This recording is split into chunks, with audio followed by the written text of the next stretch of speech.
Are we back? Are we unmuted?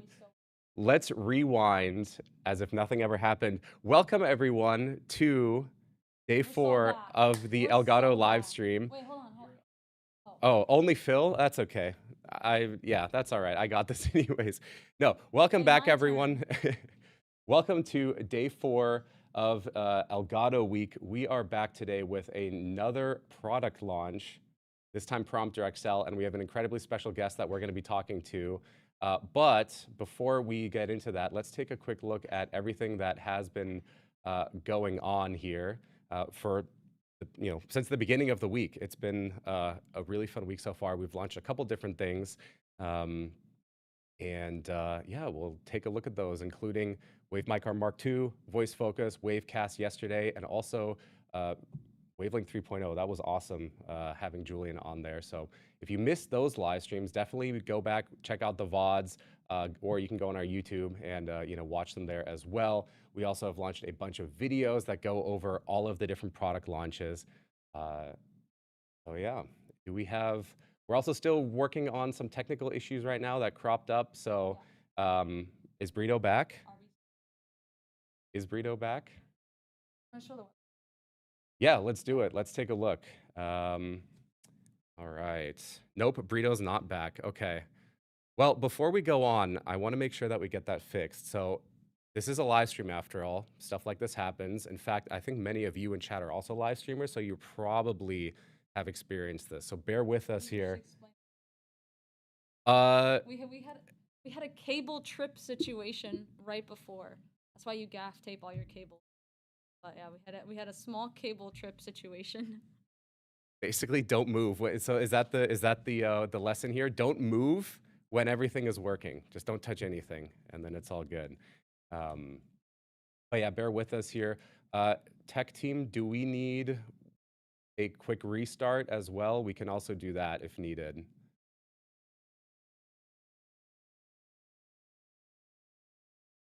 All right, we're gonna go through the website. So follow along here. We'll head over to our demo system. And on Monday, we got started. Well, first of all, I want to shout out our incredible web team. They've done some fantastic work with our website here. It looks really good. Once you go on it, you'll see the live stream right away. On Monday, we launched Wave Mic Arm Mark II. In fact, that's what I'm currently using right now. I'm using it in its kind of like low profile configuration. Let's take a real quick look, a real quick recap here. So this is Wave Mic Arm Mark II. It's an evolution and an upgrade of our existing Wave Mic Arm.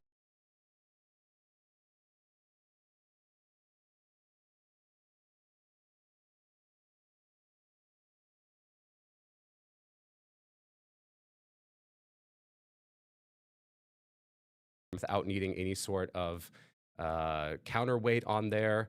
And oh, muted. Now there's no audio. All right, muted. Oh, it's back. Okay, we're back. All right. We're troubleshooting this live. Anyways, it's got really nice movement as well, so you don't get any like squeaking or any noise or anything like that. It comes with our clamp mount, which if you've used any of our mounting products before, including our lights, you might be familiar with that. It's basically a desk clamp, so it screws onto your desk. It's space saving. Like I said, it's all metal as well, and no logos. Which, hey, if you're live streaming, that is, that's worth something there as well. And yeah, it's just a really, really great microphone arm. It'll work great with, of course, your Elgato microphones like a Wave 3 or a Wave DX or even something like a Wave Neo. It also works with heavier microphones like a Shure SM7B, RE2020. It can even hold things like a teleprompter on there. Not the Prompter XL. We're talking about the regular prompter, or we'll talk about Prompter XL in a little bit here. You could also attach a light to it. So Wave Mic Arm Mark II just is the really, really great premium mounting solution for your microphone if you want it in a boom arm configuration.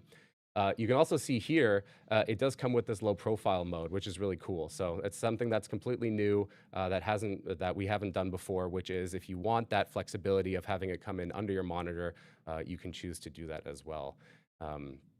as a promo for a limited time, when you purchase Wave Mic R Mark II, you currently get the Voice Focus plugin, which is a audio effect. It's a VST on Windows or an AU on Mac. And this is something that we also just launched on Monday. Now, you might be familiar with Voice Focus if you have been using Wavelength 2.0.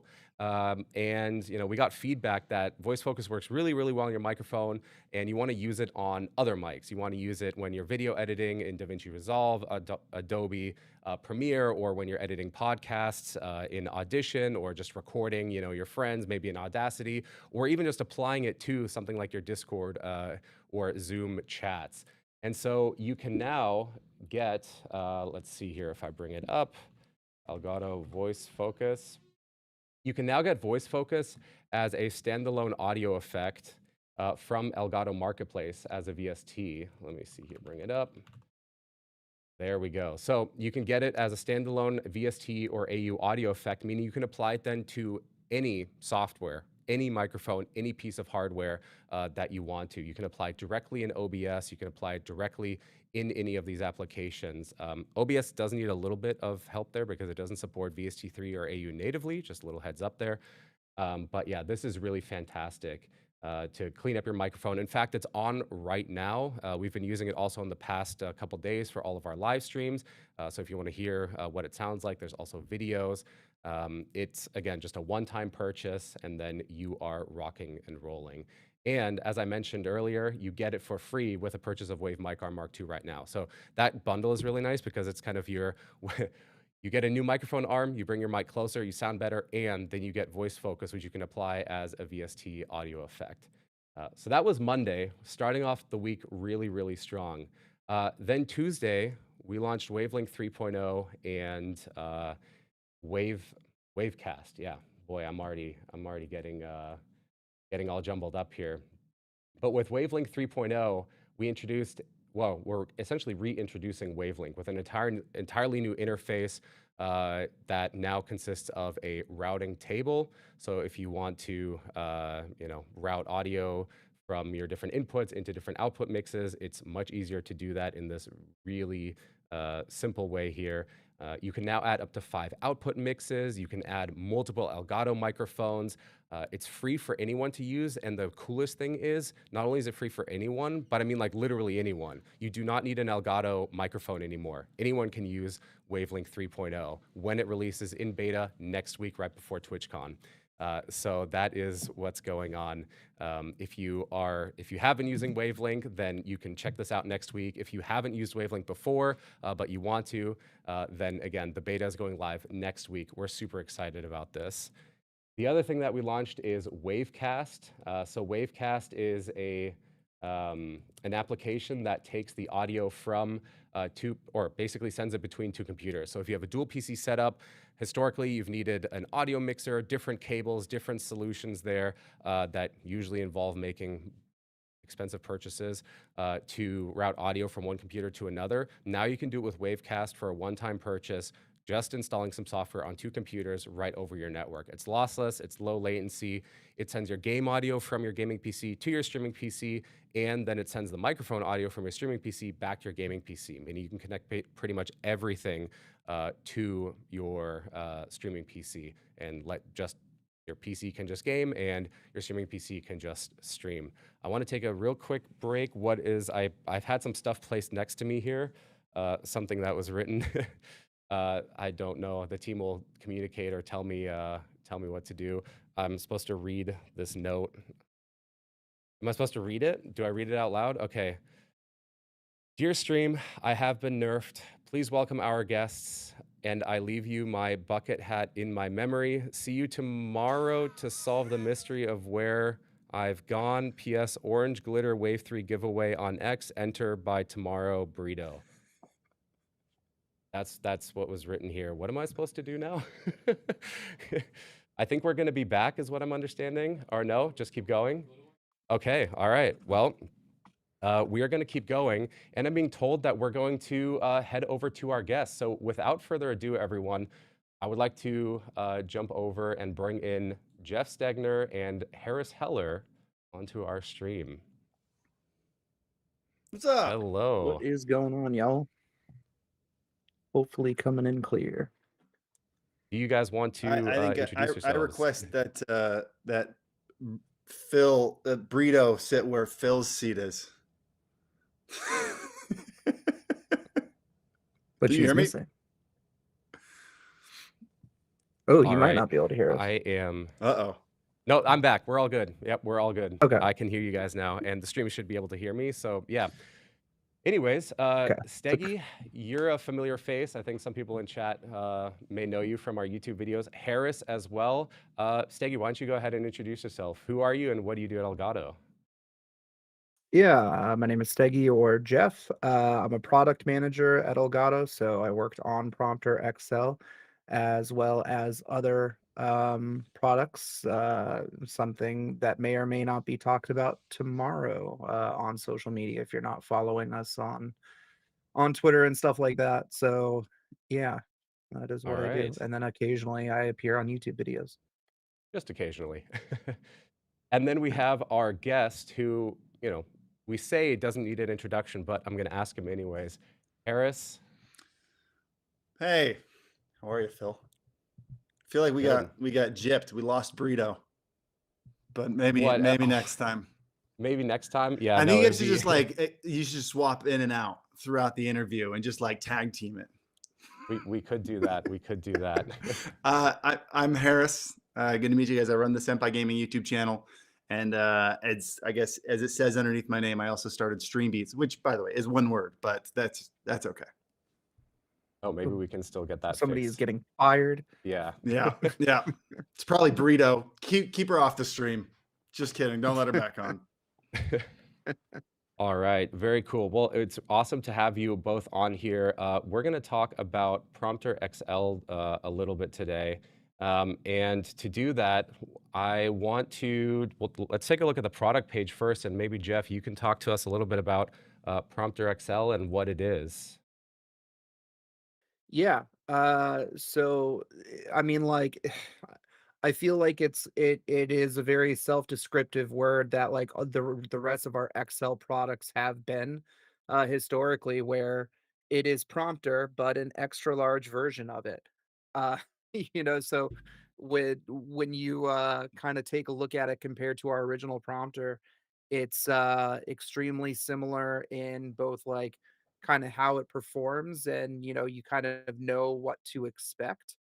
So there you don't have to like radically learn anything new by looking at it, but basically we have a new size now that kind of opens up new possibilities. And one of the reasons that we asked Harris if he could pop on is because he was actually like a huge proponent in Prompter XL, like kind of kicking off its development. Like I think we had a kickoff development of Prompter XL like day one of our original prompters release. Because in his review, he's like, I just want bigger because, like, with our original prompter, um, there's, people are putting it at their desks and trying to use it for things. And then the ideas flow of like how, oh, if I had everything else the same, but the screen was bigger, I could use it for this, this, and this instead. And that's where Prompter XL comes in handy. So, same kind of stuff, but in a bigger package, which allows for more opportunities to use it in different situations. All right. And I think, Harris, for anyone in chat who doesn't know, what is a teleprompter and why would you use a teleprompter? Yeah, have you ever seen they've started making these little webcams that like hang in front of your screen. Have you seen those? They're like tiny webcams with hooks on them so they hang in the Yeah. middle of your screen. That is the bad way of doing what a teleprompter does. The idea is that you can look right at your camera, but you're also looking at your screen. It's a screen with a camera behind it. And so I do a Zoom call probably on average once a day, and I don't have to be going like this. No one's looking at my forehead while I'm looking at the screen. I just get it. It turns a Zoom call basically into a face-to-face conversation, which is my favorite thing about it. You're also, I know the normal usage is you can have like the script on there and everything, and that's what most people use it for, and that's great too. I can't do a Zoom call without a teleprompter because of you guys. So thanks a lot for that. Yeah, I think that's, and one way, Jeff, that you kind of put it all is it's like, if you're in an interrogation room, if you've ever seen on like a TV show, that you can look in from the outside, but you can't look out. Prompter works much the same way in that Yeah. a camera can look through the glass, but it doesn't look, you can't look back out the other direction, and then the text or whatever you might have is reflected off of that glass. And so Yeah. that's, yeah. Yeah, so the idea of a prompter is all about maintaining eye contact, and so this has been kind of a thing for the professional television industry for years. If you watch a show like Saturday Night Live, you might see them kind of going like the ultimate old school way, where somebody is holding cue cards basically right next to the camera, and so basically, like the person who's on camera can kind of look off a little bit, and because it's kind of close enough and the person standing far back, it sort of maintains that illusion of eye contact. And so what a teleprompter does is it takes those cue cards and it puts it directly over the camera lens, so you are looking right at the camera lens, and it uses that using beam splitter glass, which is basically a one-way mirror. So you're looking at the mirror's reflection showing the script, the cue card, so to speak, but the camera doesn't see it.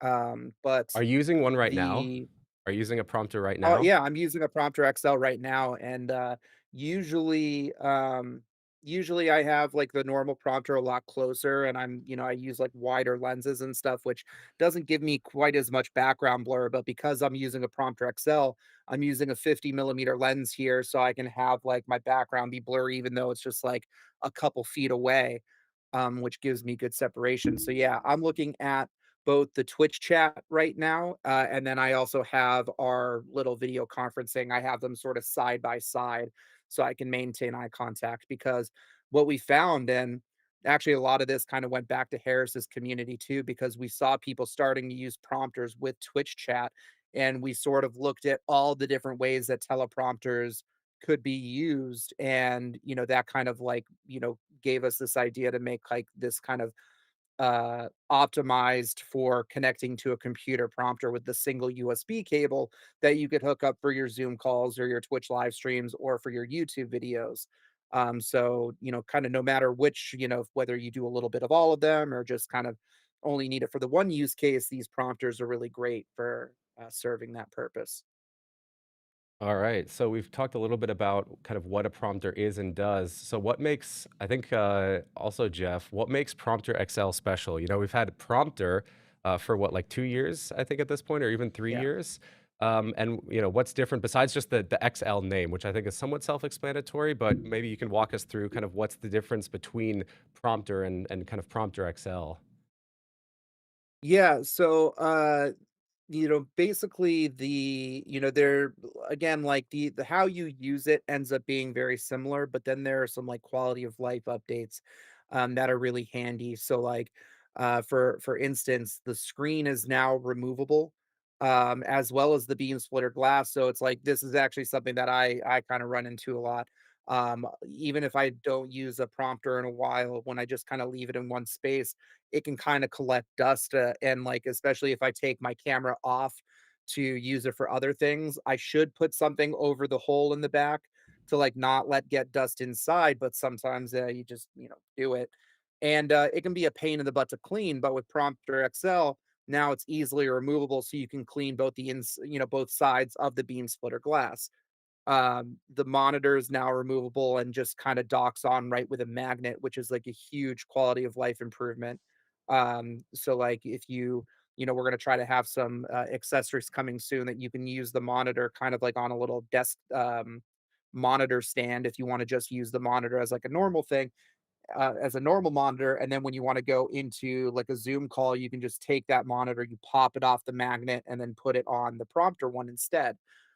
And then the Prompter XL also, as you're seeing in this clip, maintains the same kind of or a similar backplate system as the original prompter, which aids in its compatibility with cameras. So I've been using teleprompters for about a decade, and it's always been like a pain in the butt setting up your cameras with them. They're either like, limited compatibility with types of cameras, or the actual like setup has always just proved to be like laborious. And so we developed this sort of like camera L bracket that just using, two thumb screws, one to adjust height, one to adjust depth, we're able to kind of make any camera work with this. And so this has been extended for Prompter XL here with a more heavy duty aluminum, longer camera bracket that can support heavier cameras and longer cameras. I'd say the only thing that you lose out on this design is with the original prompter, we have this sort of like kind of like when you're looking at the camera bracket from above, it kind of looks like a T because we have these extra rails on the side for smartphone mounts. If you wanted to use a smartphone as your camera for a prompter XL, you could buy some off the shelf accessories like on Amazon, like some small rig, mounts or adapters and make that work. But out of the box, it doesn't it's not as friendly to smartphone cameras as everything else. But it can support all other cameras really, really well with its new design. And then it's got a much bigger space. For the back plates just to kind of give us more flexibility in the future if we want to make new types of back plates as the opportunity might arise because we've talked to a lot of people in like the broadcasting industry who use a lot of different types of cameras. So it'll be interesting to see what might come of that, but we wanted to give ourselves a little bit of extra latitude there. um, and so then we still have the 2 back plates. We have the ring back plate for, like, the nice clean setup, and then we also have the shroud, kinda like the old-timey photographer thing if you're looking just for, like, the universal kind of, compatibility there. And what's actually really nice about, like, the shroud, and this is something that, I was talking with Harris about last week, is with Prompter XL, there's so much more room because everything is, like, scaled up. There's so much more room in the teleprompter itself. Like if you're setting in your camera lens on the bracket, it can go like all the way up to like the glass really deep into the prompter when you're Hmm. using that shroud back plate. And it allows you to use like really wide lenses. So it's like I know that I think we officially market 24 millimeter full frame equipment. I'm not sure, but like you can do like 20 millimeters or even like lower when you're kind of pushing it up there, which is pretty cool. I think we'll also, once we do the unboxing of Prompter XL here, we'll be able to show all of these like the details, like how far you can push the camera in or also pull it out, that sort of thing. So I think in Yeah. summary, right, this is just a bigger teleprompter, and there's some new things. In terms of like the display is magnetic and you can remove it. It's obviously got a bigger, well, the mount is bigger, the L bracket at the back is bigger. It just basically everything's bigger. But there's also some things that are the same. And part of that is the software. And that's actually a really huge part because part of Prompter is you want to connect it up to your computer, you want to put something on there. And the software Camera Hub that you get with it is a huge driver in making that a really great experience. And so just to kind of cover what those features are here, there's a couple different things. So first of all, with Prompter XL, and Camera Hub, you get a script manager. So you can add all of your scripts right into Camera Hub. You can type them out there. You can paste them in. You can adjust the size of the font that goes on your prompter. You can adjust the margins, basically everything so that you can read. If you want more text on screen, less text on screen, all of this is done right within our Camera Hub software. Once you have your script, of course, well, something that's really, really annoying is if you're reading text and it's kind of just scrolling normally, at a set speed, and maybe you read a little bit slower, you miss a word, or you're trying to catch up, that sort of thing. Well, with Voice Sync, which is a part of our Camera Hub software, we're actually using AI and machine learning, and we're basically analyzing what you're saying, and then the script is going to move automatically, and we'll be showing that off here in a bit as well. And that is really key. I mean, you can basically set up your own studio at that point. You don't need someone controlling your prompter software for you. You can basically do entirely hands-free operation. There's also a display mode, which is, well, Prompter is just a third display or a second display for your computer.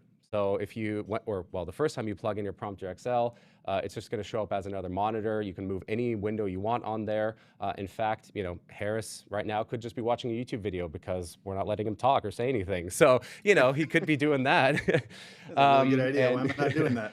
Yeah. Yeah, I mean, this, yeah, I mean, like the big benefit of having this show up as a monitor, just because like there are a lot of prompters out there that use tablets or phones as the display, but then this is what you kind of miss out on, because you can download apps for like a script, or you might even be able to download a Twitch chat or pull it up, but it's like being able to just kind of throw anything you want on there, especially like the Zoom or Slack, video calling.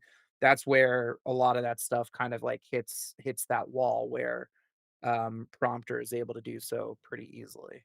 Yep. And like, yeah, Harris was telling me that like, he's like learning languages, and so that's like the Zoom calls every day. So it's like an everyday use for him.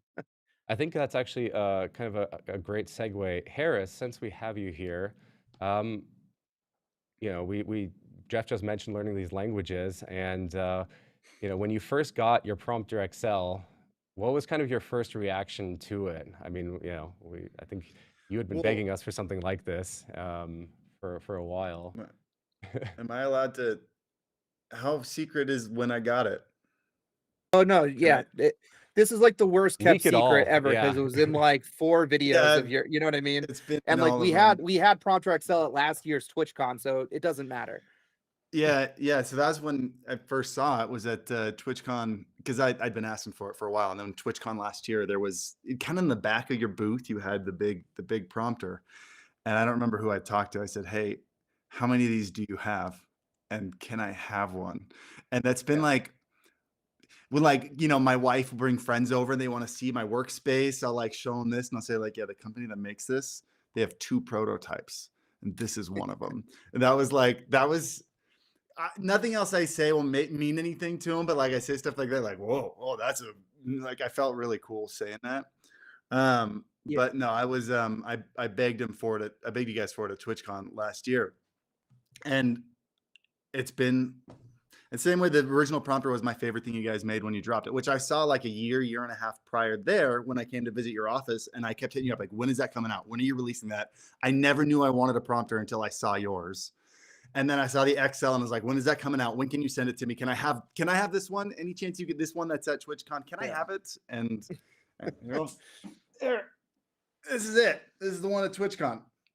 There Yeah. you go. That is it is definitely the earliest I think we've ever sent anybody like a because like, we were just talking last week that it's such an old version of it that it doesn't even show up as a prompter in our software, because it was using like a prototype, Mhm. firmware and like PID and stuff like that. I And had to so have it's some just like, workaround oh, stuff. Like it got stuck with the screen being flipped. And so I had to like yeah. load my screen into OBS, reverse it, and then preview it on the prompter. But I still use it for every Zoom call because I am now, it's what's that phrase? Like a convenience once enjoyed, or a luxury once enjoyed becomes a necessity. Once I Yep. did a Oh, Zoom call interesting. on this giant screen, that's the only way I can ever do it now. So then what's It, your Yeah.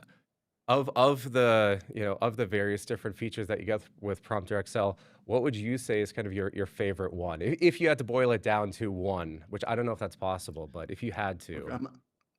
I'm a size man. I'm all about the size.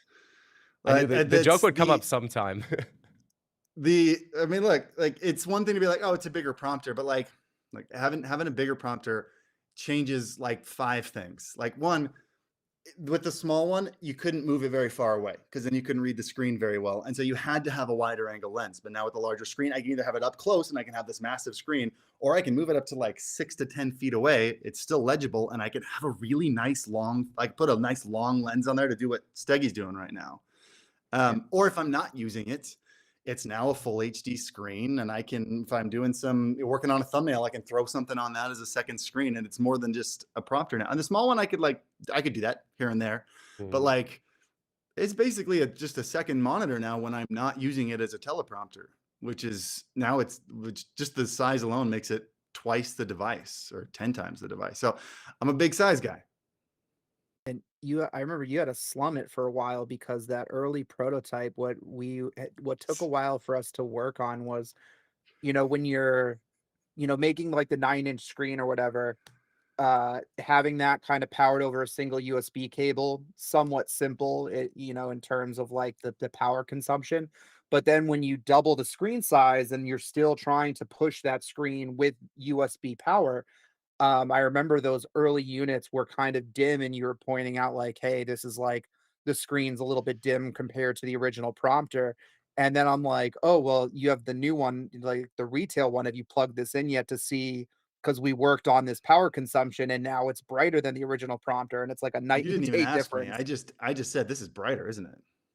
Yeah, But by the way, I it's think you and I have very different definitions of slumming it. As yeah, I'm the you only know what one I in the mean. Like it was world. just I'm because the you were only using one in that the older. world with this device, and just go ahead and play a tiny violin for me here. Oh, my life's so Yeah. hard. No, I think I it's mean, it really was cool dim. though. Yeah. That was some of the earliest feedback I gave you. It was really dim. It was dimmer than the original. Is this new one brighter? How many nits was the original one? Yeah, that is actually So something that changed. w- Yeah. regular prompter was 400 nits. Prompter XL is 600 nits now. Oh, so I don't remember. the original I one don't that you said, remember the the prototype felt prototypes. dimmer than the original one, but I this one don't know. is I don't remember what the prototype's nits was. I don't remember okay. that right now because that it was Yeah, no, over a this is year a ago. bright, and even going through the mirror where you lose a little bit of brightness, it is a bright and vivid. I mean, it is totally usable as a second monitor. But Yeah. like having if we were to talk about a second feature, like the magnetic removable screen. So like, oh, I'm not using it as a prompter. Let me just make this monitor closer without moving the whole thing. Like just, pop this. I'm using the prompter right now. You can see, just pop the whole thing off. Yeah. And then I need to 3D print like a magnetic mount that uses the Well, so same that's mount. what Just yeah, that's what we're gonna be coming out with. I just don't, I'd have to ask my boss how that status is. I, Um, but I yeah, I'll so guess still the print my own. yeah, Steggy, there's a And then I'll question for release the you. files. You can't yeah. stop me. There's a question for you, Steggy. So what was the inspiration for, making a magnetically detachable display? I mean, typically you just keep your display, connected to your prompter. So kind of what was the thinking behind that? Uh, I don't wanna get too into it right now, for some that was actually like, an idea from, my boss, Jorg, um, who likes magnets and different stuff. We're working on different stuff right now where in, like, a lot of instances, I'm like, "I don't think a magnet makes sense here." And he's like, "Nah, it's, like, really cool." And there's, like, certain aspects of the magnet that I'm like, "Wait, like, there's some really cool things that we can do here." And so, like, I'm a lot more excited about it as a result, but I don't wanna get too into it at this point.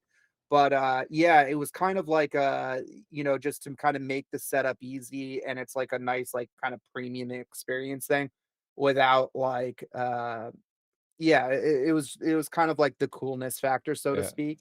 And then the only thing that I wanted to make sure of during development was that the magnets were really secure because to me, magnets, I kind of was like, "Oh, is this a failure point? Could something like pop off, whatever?" But the magnets are really solid on there, so my fears were quashed pretty quickly then. Yeah, So we But have glad they a work. We have a couple of questions here from chat, and we've done a lot of talking. We've already taken a look. We're going to be unboxing Prompter and setting it up as well, Prompter XL here in a bit, but I want to get into some couple questions here before we do that. So chat, if you have questions, now's the time. I mean, we're reading them the whole time. We have them here. It's actually scrolling super fast. Let's see here. I don't know if I can bring it up, but there was a question about how does the monitor work? Does the monitor connect to your graphics card? How does it connect to how do you connect the Prompter XL monitor? yeah, I mean, we don't need to I don't think we need to get into, like, the tech of display link, but that is kinda what powers our monitors, which allows you to use a single USB cable, that provides power and video, to it. So you don't need to plug anything into the wall. You don't need, like, an HDMI and a USB, which other, teleprompters require. So it's really simple in its setup. The only thing to keep in mind for Prompter XL is you need a USB 3.2 port just to kind of support the higher power necessary for that bigger screen. But if you don't have that type of port, you could always use like a powered USB hub, and that will work as well. But yeah, what's kind of nice is like because of the weird kind of tech that goes behind DisplayLink, there's, like, weird limitations, I forget which models, but, like, if you're, like, a Mac user, if you get, like, the lower end Macs, they have this really weird thing about, like, they limit how many displays you're allowed to use, like, on, Yep. max, but this actually doesn't go against that maximum display because it's not using graphics, it's using like CPU or whatever with again without getting like too nitty gritty. But it's a nice thing if you're a Mac user who's got that weird limitation set by them. All right. And then we have a, let's see here. Yeah, I We don't have know if another. it's still there with M4 or not. No, I think Apple, well, you can do more now, but let's see. Oh, here we have one from Tarantino. How portable is it? I'm going to assume the entire Prompter XL. Would either I of you mean, less consider it portable portable? than the small one. Yeah, Yeah. yeah, less portable than the small one. Um, yeah, there this isn't necessarily made for like, portability. Like if you're gonna do this, it's for the type of people who are gonna put it in like a Pelican with like the pick and pluck foam type of thing where it's like, portable to them is it can just go in one of those and it's, shipped or whatever. Um, it's not necessarily meant to be thrown in a backpack or something like that. Yeah, All right. like, when you kinda go with those kinda designs, you have to make, like, really you have to make concessions in other areas, and I would rather make, like, a on-the-go specific teleprompter that's more just kind of like, you want this on the go, get this thing. If you want the best performance in Excel, get this one. If you want the you know what I mean? So it's like, I'd rather try to, make a SKU that's, like, the best at a specific task or specific focus versus one thing that tries to be like a C plus and everything because when you try to fit everything that's the max you're gonna get I is think if you're like a trying C to move plus. it, if you're trying to move it around to a different spot at your desk or a different room in your home, it's not a big deal. I think if you're trying to move it to a different location, it's going to be a bit of an issue. But like the single cable design makes it super portable. You don't have to plug it into power. Uh, Yeah. but I mean, it is chunky, which is It what I is the wanted XL anyway. after all. Yeah. Yeah. We have If Yeah. I another were to question go on When here. we vacation, I'd bring the original one with me. That definitely, yeah, definitely. when we do events, we keep the original retail packaging of our prompters and then like they kind of go on a pallet or we UPS them or FedEx them Which in I the don't know original whose job packaging. that We just ship was. it over. The packaging of the XL, after I got halfway through unboxing it, I was like, I needed to film this. It was whoever's job it is to package, I think just crushed it. They did. Yep. It was so Yeah. fun. It was great to unbox. We do have another question No, yeah, here from, what is it, Princess? I don't think I pronounced that. Does it work with the Sony A7S III? It's not sure. camera specific. You can put Yeah. any camera on there. Your camera doesn't plug Yeah, into it the at all. It just fits on the back. The only thing that would limit its compatibility is going to be the lens you're using. If you're using something wider than like 18 or 20 mil or something, you might catch the screen on the top and bottom. But like every yeah. camera is compatible with it as long as you can mount it on the back. The one thing that I would the one qualifier I would add to that, which like shouldn't be something you run into, but I have this on like the latest camera that I bought.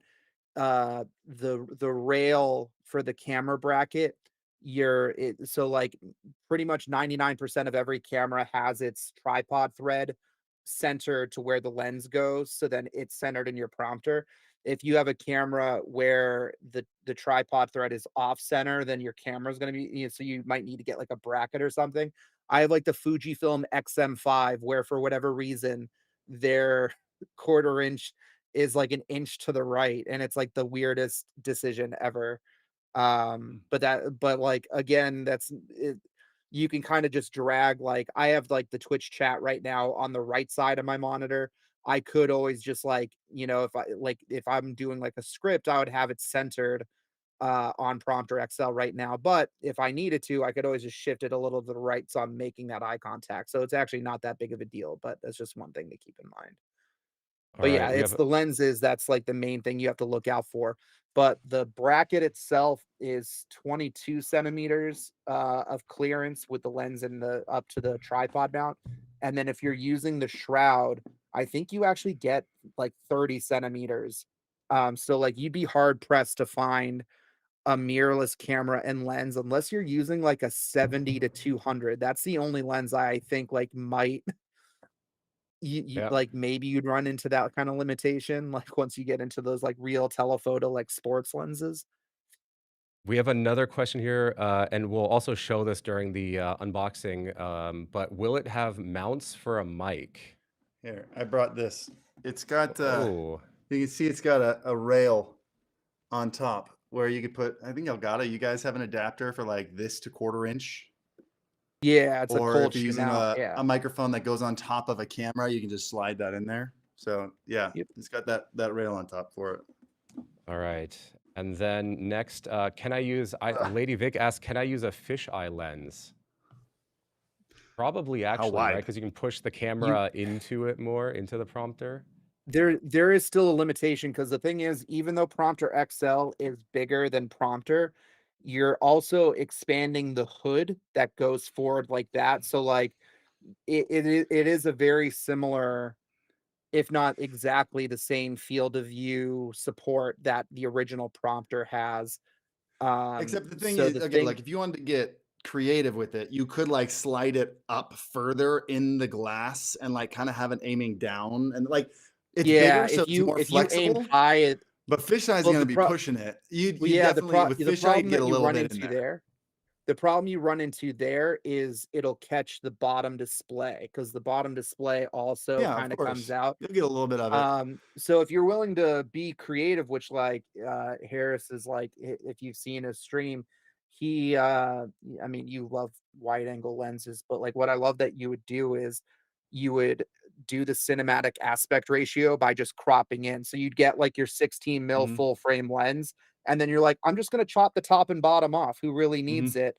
And then it's gonna look so much more cinematic. Or you had Yeah, like so your you get chat that underneath fisheye it or for the whatever. width, and but Yeah, then like exactly. just give it a cinematic crop. That's the way to go. Exactly. Yeah, yeah. I know like And then half the things that you guys are talking about. We could probably do an entire stream of just you guys nerding out over like these The 2 to 1 yeah, lenses, I aspect mean, ratio. yeah, all we this are stuff. camera nerds for sure. Yeah. All right. I think we've gone through a couple questions here. We've also, just looked over the product page. But, Harris, you already held up the Prompter XL. I think it's time to do the unboxing and actually like go through all the different pieces and everything that you get with it. Where is the box actually? Do I have one? Oh, it's going to magically appear here I in don't, just a so I hope you second. do. Uh, Look at that. There we go. So this is the prompter box here. This thing is absolutely huge. And also, it's got a little bit of weight to it. If you haven't been working out, maybe now's the time to get into it, or you're going to because you're going to be using Prompter XL. But yeah, so this is the box here. And let's take a look at kind of what you get inside. So I'm going to open I it can't tell here. if it's such a big box or if Phil's just really tiny. I don't know. It's I like am hard to just tell. I'm just really small, but Very I'm going to small put it on Phil or the very big Prompter. I'm just gonna put it on the ground actually and pull pieces out as they. You're gonna rob people of this beautiful unboxing experience. Yes. Well, it's so nicely layered. So the first thing you get on top is actually the frame here. This is or the glass for the front of the Prompter XL. So it comes in this really nice and in fact all eco-friendly packaging here. So reminder: recycle 100% everything. Don't plastic throw it free. away. 100% Or plastic free. I think actually, I know the thing tomorrow is 100% plastic. I'm not sure about this. I think Whoa! it's Don't. if it's not 100, it's like 99. Yeah. So when you open this up, you do want to be careful because this is the front glass. And so you just go ahead, open it like this, and there you go. So this is that beam splitter glass here. So you've got kind of let's see, is it like this? Yeah, this is the front. So this is kind of, the camera looks through the back here, and you see your text reflected there like this, and it snaps onto the front. Make sure that you keep your hands off of the glass itself. Steggy, do we include a microfiber cloth? Yeah, it's actually a really nice one too. I don't know if I don't know if that's a previously open box or not, but it's somewhere in there. But it's a really nice, yeah, it's a really nice little microfiber cloth. That so don't get rid of it because it's very useful for cleaning the prompter glass. Yep. And so yeah, if you do touch the glass, then you can just use that microfiber cloth to clean it. Let's see, right below that, there are a couple pieces. The first thing I'm going to pull out here is basically this is going to be your accessory kit and kind of everything that you're going to need in terms of the back plates for it. This has the cloth in it as well as the universal shroud, and so everything is really nicely packed in there, like really nicely packed in there. I kind of need to push it through there, and it also has the display itself. So as I kind of pull it out here. There we go. Put this off to the side. So here's that microfiber cloth you get. It's really nice. It's got that little Elgato logo there that you can see. So you can use this to clean your prompter display or really anything else that you're, could be your phone screen, could be your monitor. This is really, really nice. Nice little touch there. The next thing is this is going to be your camera lens mount. And now, Jeff, there's a little bit of a difference compared to the original prompter here, right? And how this actually kind of works. Yeah, So what's so that the difference? original prompter had it flipped upside down, because a lot of the setups, you would actually hang Elgato prompter off of the camera lens. But with Prompter XL, because it's just too heavy and too big, every camera that you use is going to be mounted on the camera bracket. And this was actually thanks to somebody, we all know your Knackers, another content creator. He's really big into 3D printing, and he makes this thing that lets you kind of swap your camera from vertical to portrait mode with prompter. So he was like, 3D printing kits. And one of the things he did was he made the ring backplate upside down. And when I saw that, like we were working on Prompter X, and I'm like, because we're doing everything on the bracket, this would probably make it a lot easier to just kind of drop the camera in from above and then screw everything in. So like I kind of yoinked that from there. So love them for that. But yeah, so the camera comes in from above. The step up rings dock into that ring back plate, and then the bracket comes up from above, and then you tighten everything to get it secure. And we'll show all that once we've finished with the unboxing. The next thing you'll find here is this is the universal shroud. So if you are using a camera that has a larger lens or something non-standard, or maybe you're using a phone or an action camera, right? Anything that basically doesn't work with the lens adapter, you simply put this on the back of the prompter, and then this drapes over it, and keeps all the light out. And then kind of the star of the show, so to speak, is the display itself. So it comes wrapped here, again, in this eco-friendly packaging, including the sticker. So it's got this Elgato sticker here. That's all eco-friendly. You can recycle all of it. And this is going to be the display like this. So here's your 15.6-inch display here. At the bottom, you've got your USB-C 3.2 port. This needs 15 watts of power delivery, so make sure you're using a USB 3.2 or Thunderbolt port. There's also a power button there. So this is something that's also different compared to the original prompter. This has a dedicated power on-off button. And then there's also a power LED there. And then at the bottom, you don't see it, but there's also the magnets in here to hold it in place, right? Or are the magnets on the prompter? I actually don't know that. There's actually it's kind of dual. So it's not like necessary to add, but like we wanted a more secure connection. So we actually have um yeah, it's like both ways, which is funny because this was like something else like we found out when we were kind of dealing with old prototypes versus new. At some point, we had reversed the polarity, so you couldn't use like an old screen with like the newer prompter. They would like repel each other. But yeah. Just product development things. All right, and Yeah. now we'll get to the real star of the show, and that's the prompter itself. So it's going to take a little bit for me to get it out here. This thing is big. It is Prompter XL after all. So This is it right here, and you can see it's actually still got some cardboard on there. Again, this is to keep all the pieces secure and safe. Make sure that there's no scuff marks when you get it, and then you can just simply take out the cardboard here, like so. Put that off to the side, and there you go. This is your actual, prompter housing. Essentially, this is where everything connects to. Stegi, there's also something new about this, right? In the construction material compared to the original one. Yeah, so not to get defensive, but a lot of people kind of commented on like the plastic build of our original prompter where it was done very intentionally because uh with prompter, because of like, let's say 70% of the setups, we imagine people hanging the prompter off of the lens of a camera. We were trying to make it as light as possible in order to not like drag anything down. Like, yeah, like camera lenses can support a lot more than like it would seem. But like we just wanted to try to make it as light as possible just to kind of, make it not have to like work too much or So you anything. didn't get the But people camera were just like, oh, it going doesn't feel. over time. Yeah, exactly.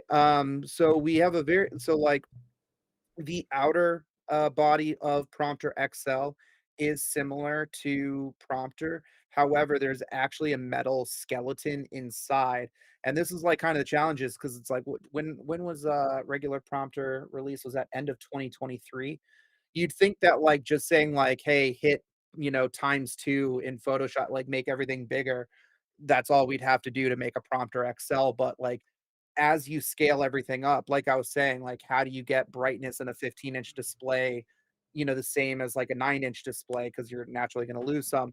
How like we made that bigger backplate opening. How do you build this in a way that it's still like solid? Mhm. When you kind of have that big chunk taken out and it's a lot bigger. So underneath the plastic exterior, we have that metal skeleton. So it is a lot tougher, And which is then nice.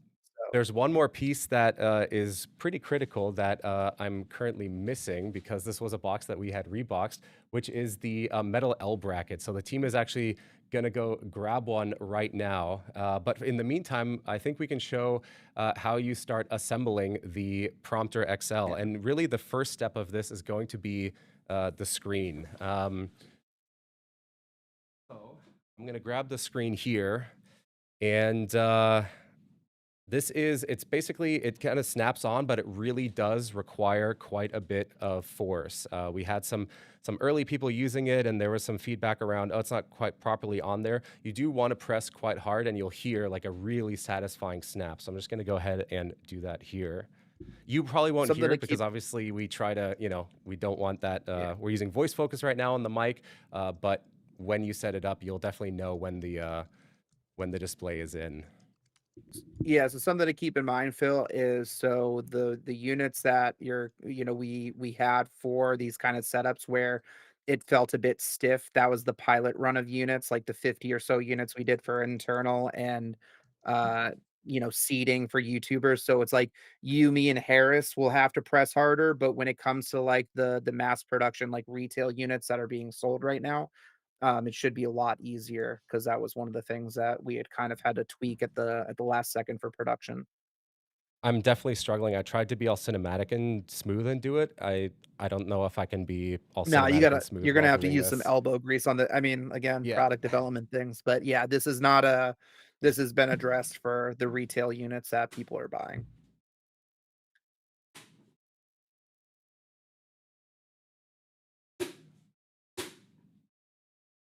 It's so satisfying to hear, though. Yeah, unfortunately, chat, you're not going to hear or oh, you Oh are no, hearing or it? Okay. well, I'm Oh, hearing it because I think I'm hearing it through the AirPods, but voice focus might be taking it out. I don't know. there's still one more piece that needs to go over that's not cooperating.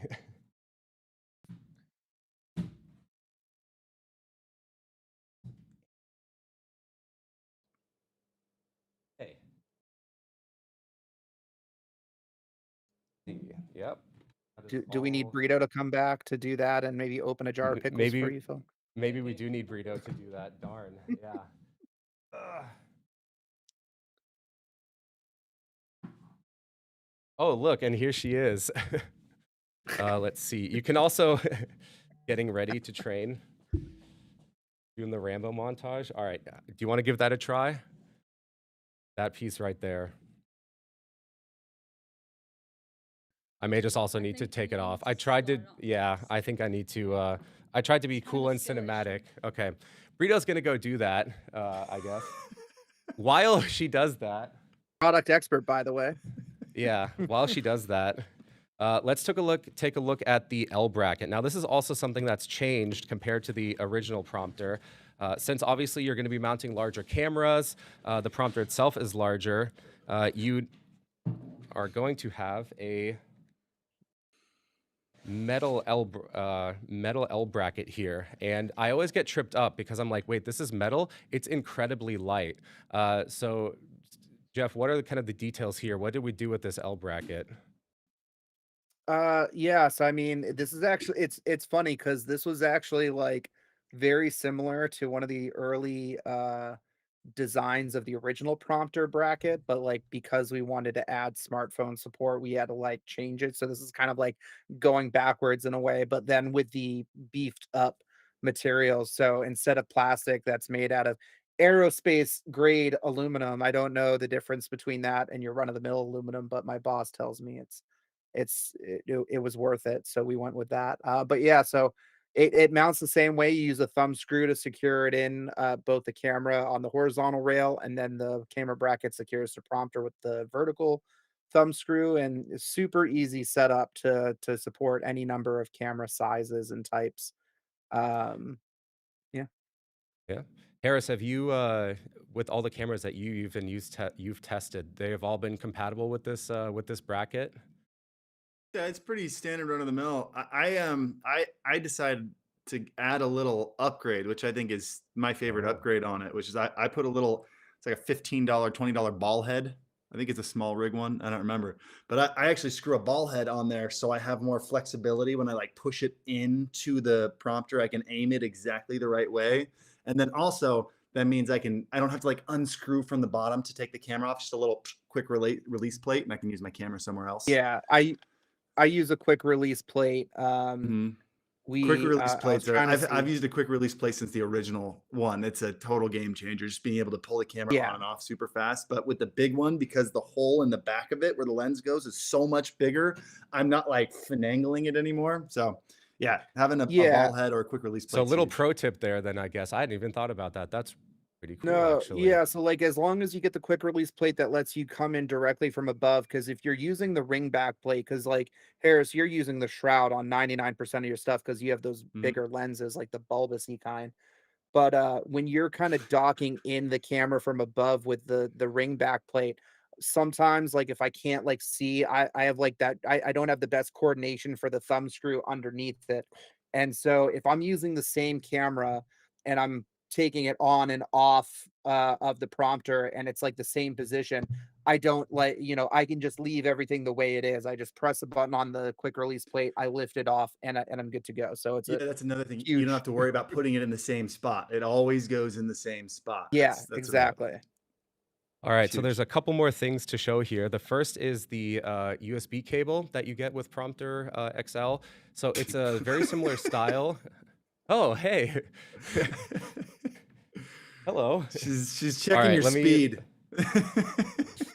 let me take this. I'll put this to the side for now, and then we'll attach the L bracket and get it all set up. I think Elgato should make a quick release plate. Just saying. So we have a partner that we work with that kind of like Sorry how to hijack, Phil. All no good. like we have a partner that like we worked with on cold shoe mount that we couldn't like there are things going on in the world right now that make sourcing certain products not the easiest to do at an affordable price.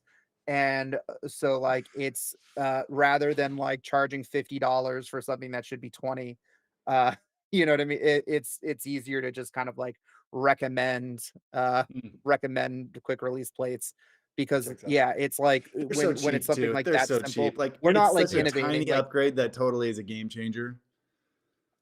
Yeah, Yeah. so it's like cold shoe mount. It's like that's not a reinvented. It's like we had a quality one that we worked with like a vendor who kind of had that, and we were like, we're kind of throwing it in so you could get it all at one place where we could do like bundle deals when we originally had that for Keylight Mini. That was not like an original Elgato, you know what I mean? So we were Yeah. looking into it for that, but with world kind of stuff, it's like it's easier to just recommend people to go out and do it. You won't get Elgato Blue, but like All the right. quality is fine. So. So back to the USB cable. This is how you connect Prompter XL's display to your computer, right? It's just a single USB cable for power and data, which is really cool. It's a little bit different though than the original Prompter. On the original Prompter, it was USB A to C and just 3.0. This is now a USB-C to C cable. It still has that 90-degree angle on one of the ends, and this is the end that goes into the prompter's display. And now this just keeps your cable setup nice and clean. And you can also, yeah, I mean, you could technically use the other end if you wanted to as well. The thing you want to pay attention to, and it actually says it on the cable, this is a little detail that we've added on all of our cables over the last couple of years, is it says USB 3.2 on there. And this is not so much for data, it's more for power. And Prompter XL's display, because it's bigger, it's brighter, you want to make sure that you connect the display into a USB 3.2 or a Thunderbolt port, or if you have a USB hub that has like a dedicated charging port, some of them will have a little battery icon on there. Those are like high power USB ports. You'll want to connect it to that. And yeah, that little touch is just really nice. It says USB 3.2 on there, so you always know. So that's the USB cable that you get with it. And then finally, this is also part of that box, is the step-up rings here. So these are the rings that you attach to the front of the camera lens. So if we include a bunch of different sizes, I believe it's like 40, 40 something to 88 or something like that. You get a bunch of them in here. You screw them onto 49 the front. to 82, I want to say. There we go, 49 to 82. And so you attach these to the front of the lens, and then the camera slots into the back plate, which I showed earlier. So I think at this point we've got just about, oh, there's one more piece in here. There's a lot of pieces to this. Trust me, it's not as scary though once you're setting it up. There's one more little baggie here. This has all the screws in it. And in fact, you're gonna get a couple of these, I don't know, are they called thumb screws? Because you can, or just, screws Yeah. basically. And these are what you attach the L bracket to the prompter, as well as the camera and also the prompter's back plate. So that was the only confusing part for me when I was putting it together. Why does the bag say spare parts when they're not spare? There, you need them. Let's chalk that up to you getting an early version. I think. Oh, do they not say spare parts anymore? They shouldn't. If they do, we'll they get don't right after on that. this. Yeah, they don't after this. Yeah, I mean, we'll double check, but yeah, Harris, that unit you got was again like that 50 unit pilot run thing. So Okay. All right. The issue, like I said before, like that 82 millimeter ring was, a weird thing. And then just. Oh no, that's good to know that it's been just. I remember like putting it together and be like, where are these thumb screws? And then finally, like, maybe it's in the spare parts bag, and it was. And so it's just something I thought I'd bring up. That's all. All right. So now that you have all your regular prompter just had them pre-done on them. They did, yeah, done that. on the regular prompter, but not on this one. This one's a little bit more self-assembly required. Okay, so the next step here, let's see. The next thing would be to actually attach the prompter to your mounting solution. And this is something, again, that is, different compared to the original. Because of the size and the weight of Prompter XL, as well as the cameras that you're likely going to be using with it, we, very much recommend using a really high quality, nice tripod. In fact, I don't know, let's see. Harris, how do you currently mount your Prompter XL? I throw it on a tripod. Yeah. And do you have any recommendations there, or maybe Steggy as well? I think you had done some research.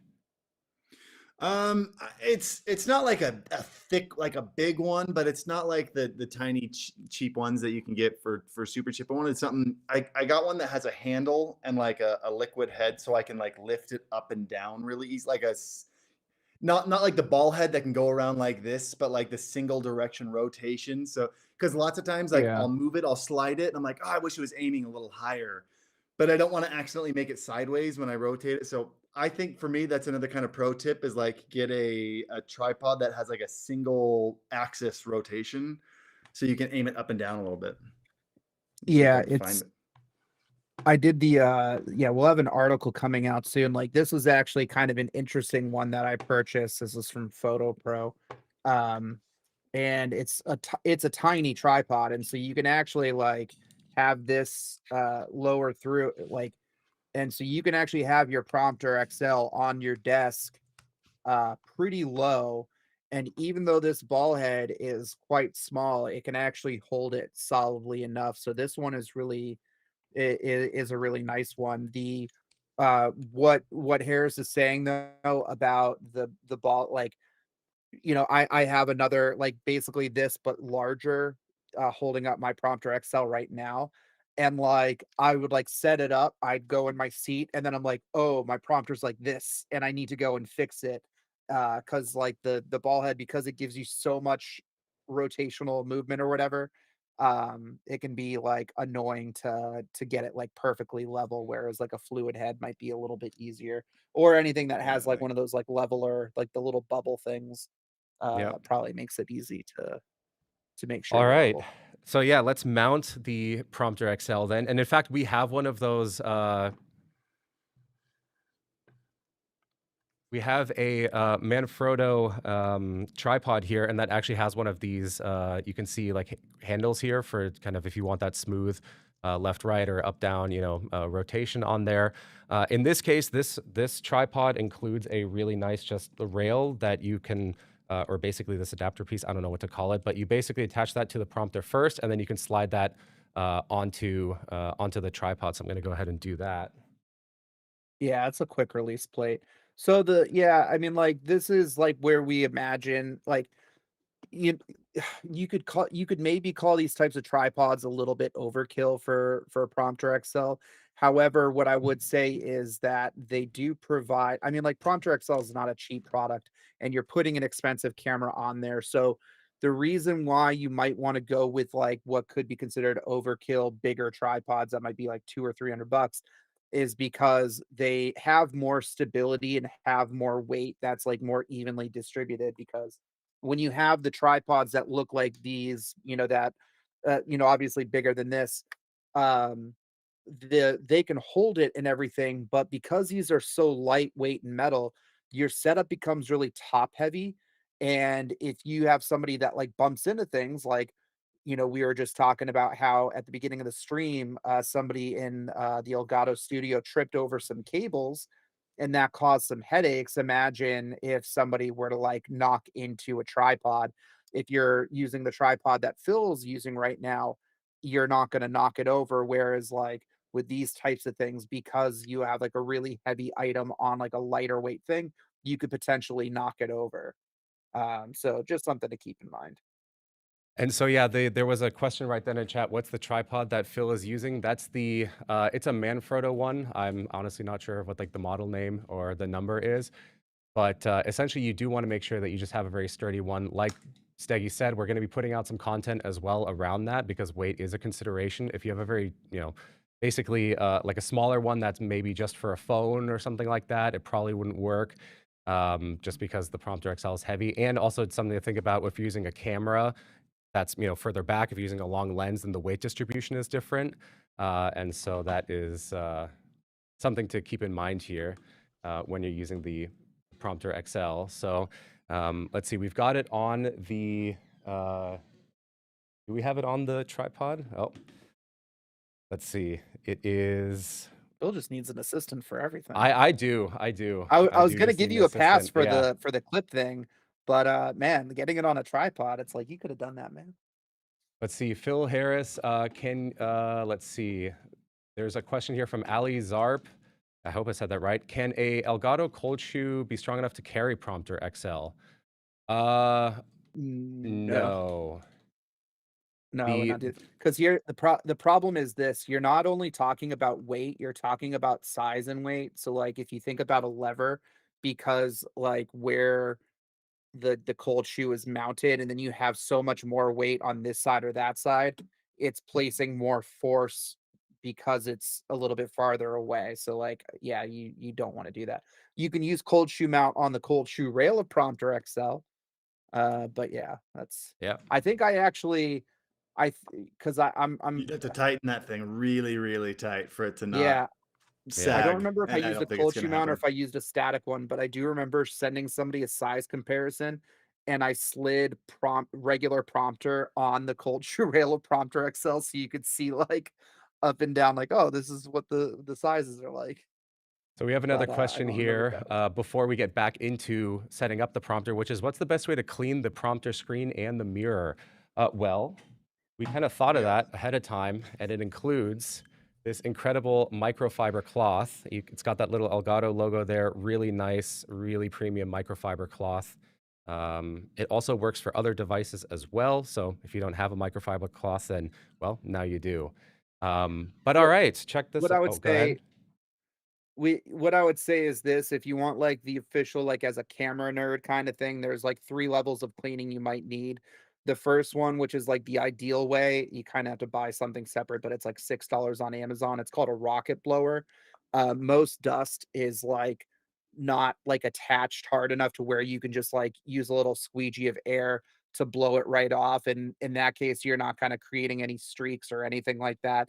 If you have more stubborn kind of spots, you use the dry cloth. And then if shook open a can of soda and then, exploded it, like then you might want to use some spray, like some N dust or something with the cloth to get that on there. But it's like when you do that, you could like, you have to like clean it so you don't get like streaks and stuff like that. So obviously, like each one is like for a deeper level of cleaning, basically. Yeah.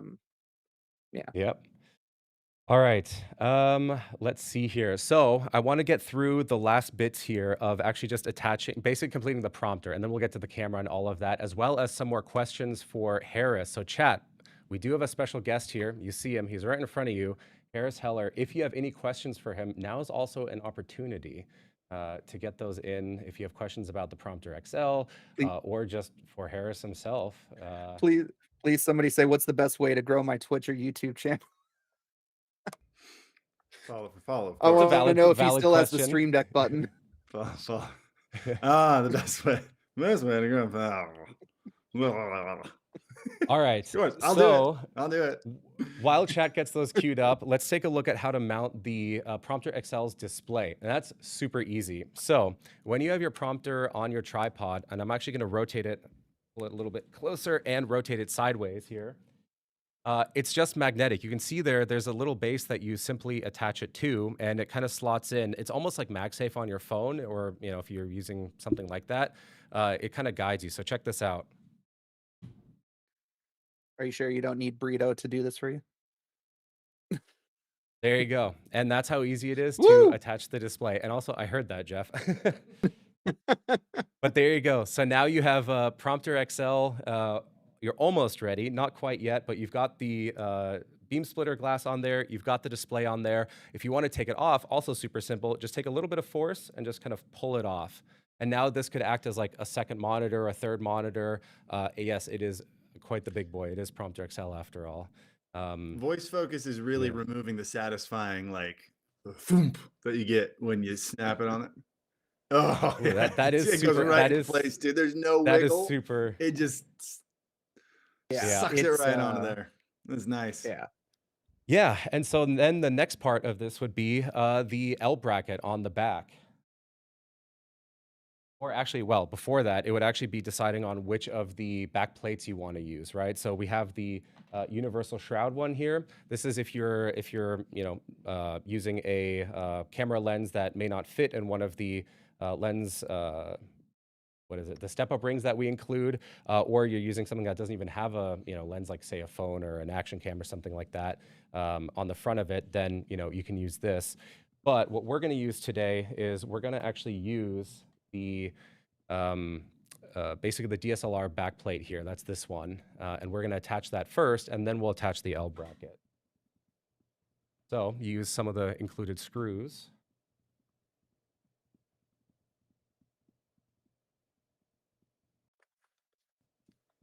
What's funny is like any lens that uses the ring backplate, you can use the shroud backplate too. It's just it looks so much cleaner with the ring backplate. It's just like a sexier looking setup. So if you're like concerned with like how your setup looks like in general, like I don't know, like the ring backplate just makes it look very clean, no like extra cloth or whatever. All right, and now with the ring backplate on, the next part would be taking your probably your camera. I mean, there's no necessarily right or wrong way to do it, but it's probably taking. It kind of depends on the size and weight of your camera and the lens as well. You can attach the L bracket first. That's what I'm going to do here. Now, a little thing when you're doing this, a little detail. You've got the screw and it comes separately, and you want to insert it. Bless you. I hope that Thank was a you. bless you, not something I I need felt. voice focus turned on. I tried to move as far away as I could. There's a little like larger area, and that's where the screw inserts into. So you can see that there, and then it can slide freely up and down. It doesn't work everywhere, right? You can't insert it everywhere. All the way at the bottom, there's that little section that you can insert the screw. So just keep that in mind. So you insert the screw, and then you'll want to tighten the L bracket a little bit, but not all the way, because as you mount your camera, you're gonna want to move that up and down a little bit.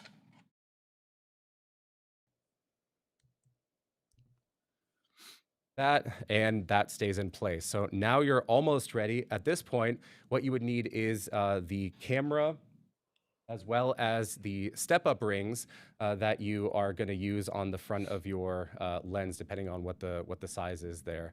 Let's see. Do I have my camera somewhere? That is. Oh yeah, it's right behind me. 1 second. What camera are we using today?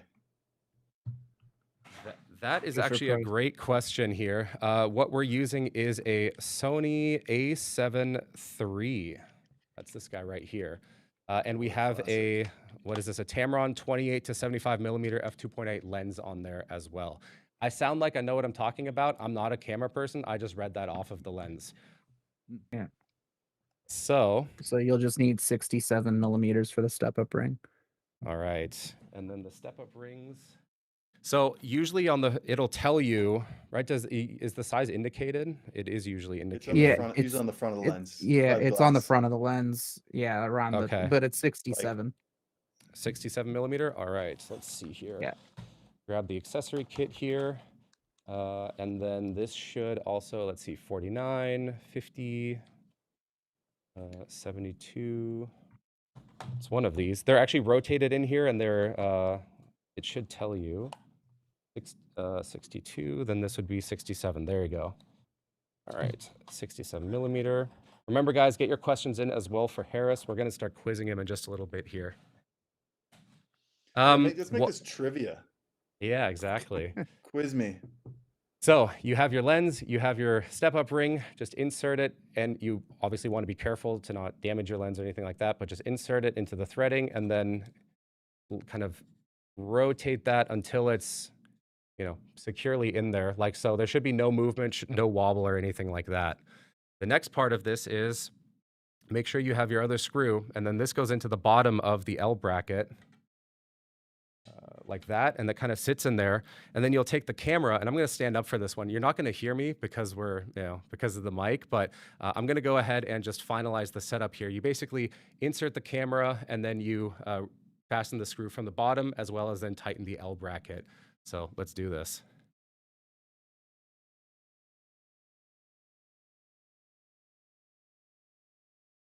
Yeah, see, so like at this point, when you do that, if you had a quick release plate on there, it would just be like already done. So like once you do this the first time, it's like right when you set that camera into the ring backplate, you would have been, set, So it is a useful little accessory. And like, yeah, they're like $20. How much are they? All right, All Harris, right. but quiz time. Oh yeah, we'll wait. Oh, what do we And got? Phil got that done so much quicker than I thought it. So yeah, there you go. I could actually you can see the camera's pointed a little bit up. I could probably straighten that out even more.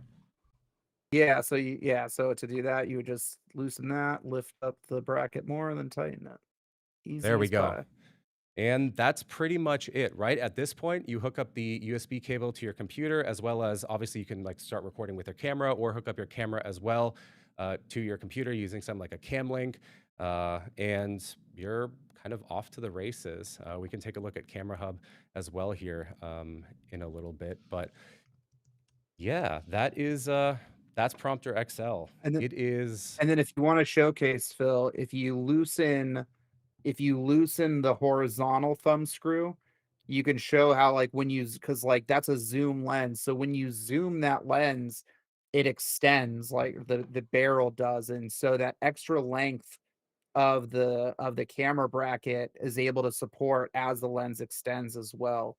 Um, if you're in a situation where you'd be like playing with the zoom quite often on your prompter, you would maybe want to use the shroud instead, because then you don't have to like loosen the thumb screw in order to do that. But it's kind of dealer's choice. It's like one of those things. I like the way that I imagine it. Prompter XL isn't necessarily going to be a person's first prompter. I think that when you kind of get a rate, like let's say the Elgato regular prompter, you kind of start to learn like, okay, here are certain situations that I want to use this for, that like I would want a bigger size if I were to use it for that purpose. And then that's when you'd be looking towards the prompter XL to fit that need. So I think that like once you get to sort of prompter XL, you'll sort of like know some of the tricks you can use with it to get the most out of it, if that makes any sense. definitely. So yeah, that's it. Then you take your USB cable that you have here, and this just hooks onto the back of the Prompter XL. Again, the 90-degree angle is one that we recommend using, but you're free to also use the other end there if you want to. So you have the back of your Prompter XL, connect the USB cable, and then that USB cable goes to your computer. Could be a laptop, could be a desktop, and then you also load up the Camera Hub software there.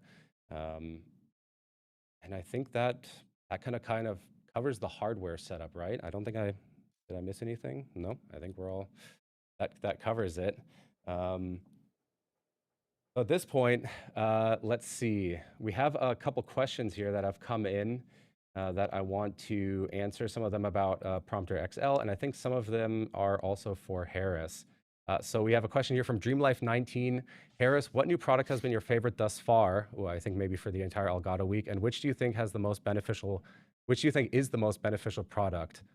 You better give the right answer. Hint, hint. Is I don't there know. a right It could be a answer? trick question. I mean, I use the Elgato, the Prompter XL every day, so I'm probably gonna have to go with that one.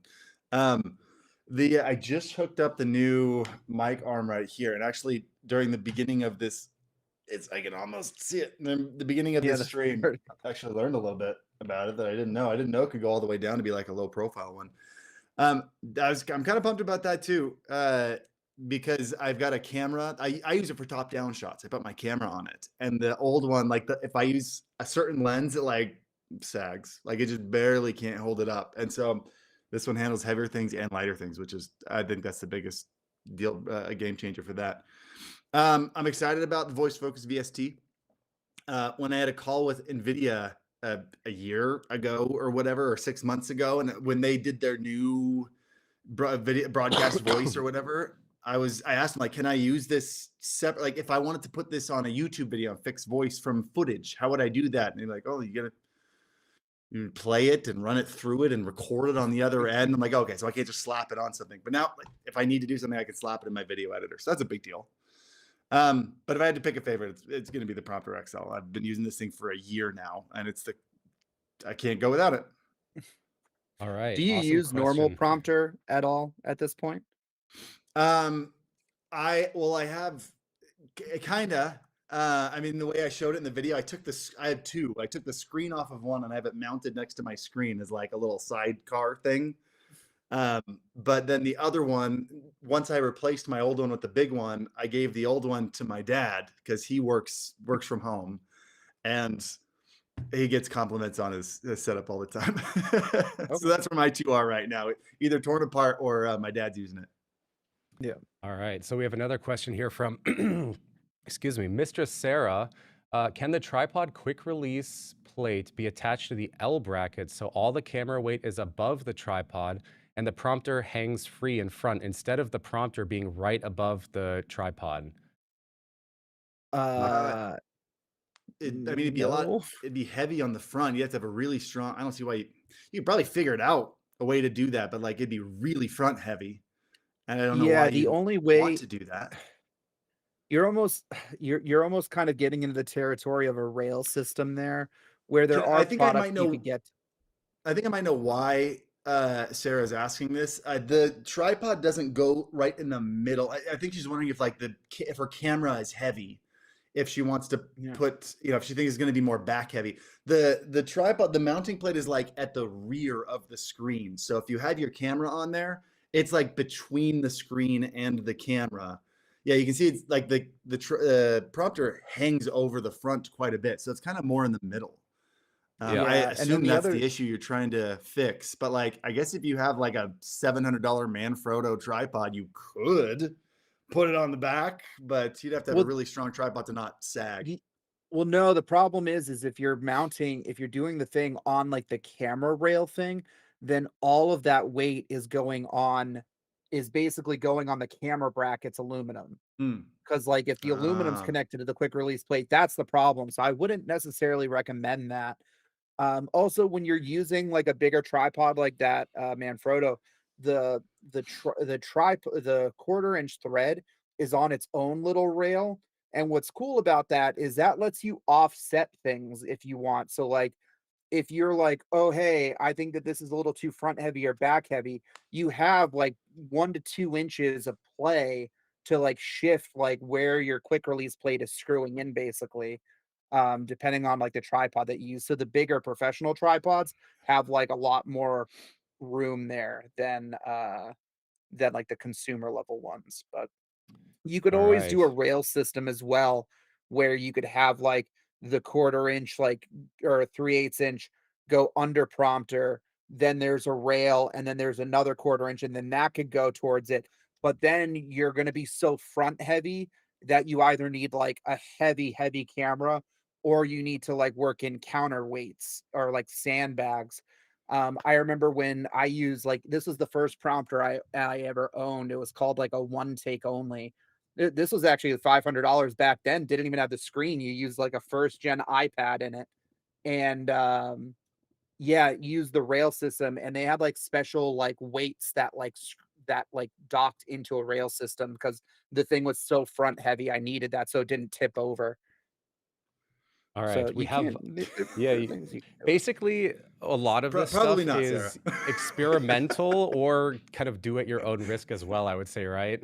Yeah. It's, but all Okay, right, we have I want another to answer question this. I here. want to answer Oh, this go next ahead. Yeah, question. sure. Have you ever been on the Haunted Mansion ride, where in Disneyland, where you're looking over the dinner scene and you can see the ghosts kind of dancing? It's the same thing. Whoa, I just got a bunch of light through the window. My face is going to be a little bit blown out. Basically, the mirror reflects the screen forward. It's slanted at a way so the screen bounces towards the user. It doesn't bounce towards the camera, but it only reflects the bright stuff. So, which is why, like the ghosts, that's how it works. I don't know if you know how that thing on the ride works. Is there's a reflective glass, and those people are dancing underneath the ride. And so, but it only really reflects the light, which is the bright things. The rest is black. It doesn't reflect it. So anyway, there's just, I mean, it does go into the camera a little bit when you turn on a bright screen. Like if I pull up a white screen here, you can see my face kind of get brighter. But that's only if I pull up something all white, which I don't know why you would do. That's why the text is white on a black screen. So you only see the text and nothing really shines through. So it's just, the glass is reflecting the screen forward, not backwards towards the camera. That's why. Yeah, There's so, probably like, more the physics to it, but I feel like that's yeah, what it's that's called, what this like, person wanted. 70/30 beam splitter glass, which, I mean, I think it's, like, 30% reflective or I forget which is the one that's, like, reflective, but, like, part of it is when you have that shroud that kinda covers the back, you're creating, like, a blackout where the camera is. If you were to take that back plate off and you look at, like, the prompter, like, when Phil was setting that up, you could see through the prompter, you see that big hole. It's like when you cover it with the black cloth, and then you have the screen, it overpowers the black that you're seeing. And so that's why you're able to see that reflection basically. So I always say it's like the one-way mirror at a police station. It's like the same, it's like a very similar principle to that. Or when it's you're even just in like the a window. interrogation room. What? So if you're outside on a bright day, a window looks more like a mirror than it looks like a window Yep. because it's reflecting the brighter light. But if you're on the Yeah. inside, you can see out just fine. But on the outside, you can't really see in. So here's another one for you, Harris. The video of you setting up your dad's office setup. You already had the XL then, I assume, asks one up Yeah, Tad. I've had the XL since last TwitchCon. Elgato got it to me pretty quick. And which is something that I think Well, I actually we've remembered. done I that a couple times, right, Harris? I mean, and it's something that we love doing is we work with creators to, get you early product, to, get your feedback and, basically have someone use it who actually uses the product the way that, you watching in chat would use it.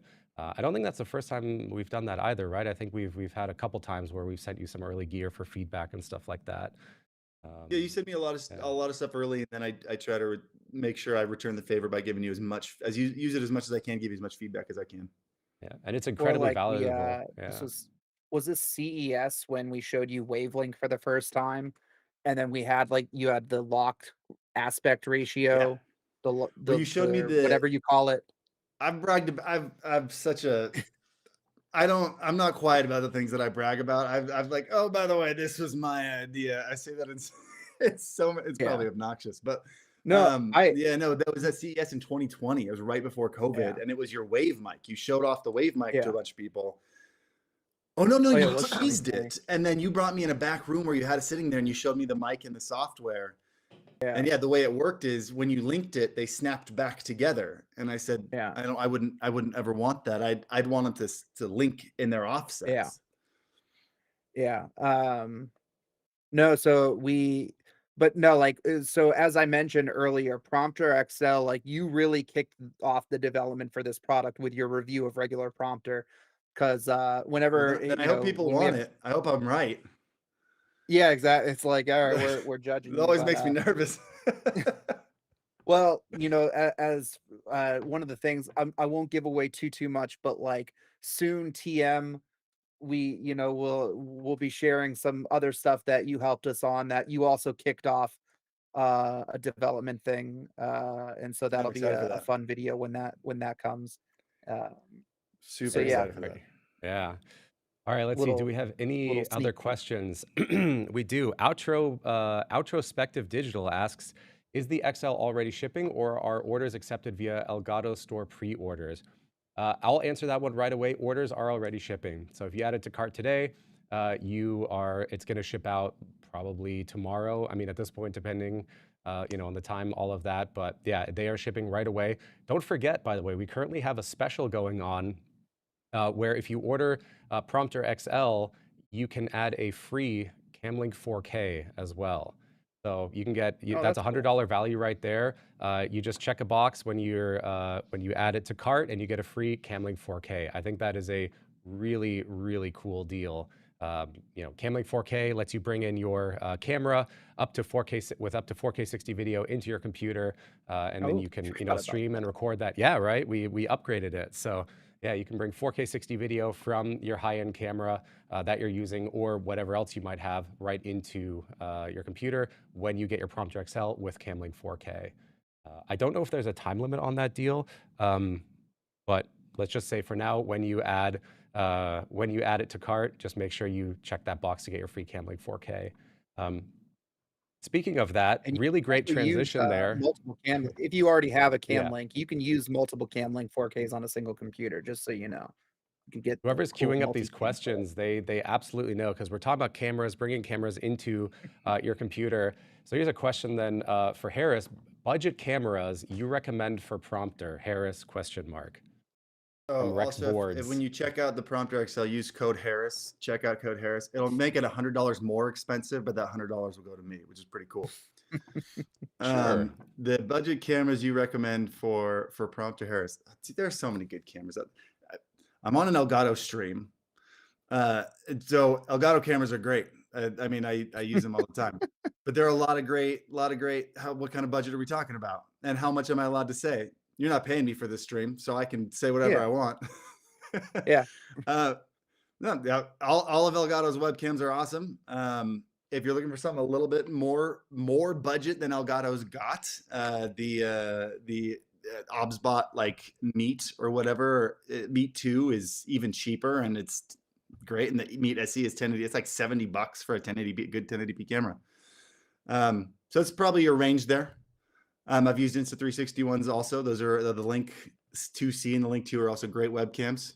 And those are probably my biggest recommendations across the whole spectrum. You go up to what, $300 with the Elgato Facecam Pro and down to $70 with the Facecam Neo, the Obsbot Meet SE. or well, Yeah. yeah. I'm gonna need I need Obsbot to I need to order what is it called? Is it called a Solo? It's like the $800 PTZ with like the 30 times zoom. It's like a consumer price RoboCam. Yeah, the Tail 2. Yeah, the tail too. Yeah. I'm like Got it. gotta It's see if sitting it's right there. prompter compatible. You know what I mean? Yeah. It's like one of those things where it's like the nerd in me. I'm just like, it's on a gimbal. I can control it. It's like, and I'm just like, what am I going to use it for? It's like, I just want it because it's cool. It's pretty Let's wild. That was one of see. my favorite weird cameras that's ever been sent to me. Oh, here's a good question. Agent Dave, any of the accessories going to be shown off today? Unfortunately, no. Those are still kind of early days. One of them has we were gonna do a desktop stand for Prompter XL, but that's actually been changed. So it's like I think depending on like the manual that you get, like they have like a sketch of it, but we're actually changing that just because like it wasn't doing what we wanted it to do. And so we're going back to the drawing board a little bit on that. But the light shields, hopefully soon, and then the monitor stand, hopefully like we'll try to share some details as soon as I know them, because like my boss is like the one that's like spearheading all of that stuff right now. I think the light shields we may actually have here. Okay. Yeah. Then I'm a liar. Phil had it all the whole time. So yeah, these are optional light shields that are going to be coming, and basically what they do is because Prompter XL is so large, you can attach them to the side of the prompter, and that way you don't get light coming in from the side, right? And so that way it reduces reflections on the display from outside, as well as it reduces the light that's hitting the display, which could also somewhat interfere, or rather with the glass, that could interfere with the camera and what's coming into the camera. So these are going to be optional accessories that you can add on to your Prompter XL in the future. Let's see. We got another question here from O1 Breaker. That's a familiar name. How long is the cable? That's actually a good question. Off the top of my head, I don't know. Does one of you know how long the cable is? Oh, here we go. 200 centimeters or 87 inches. So what is that in feet? 87 inches, that's like 6 feet? No, it's 7.2, 7 feet? 72. So 7 feet. Math. Yeah, something like that. Yeah.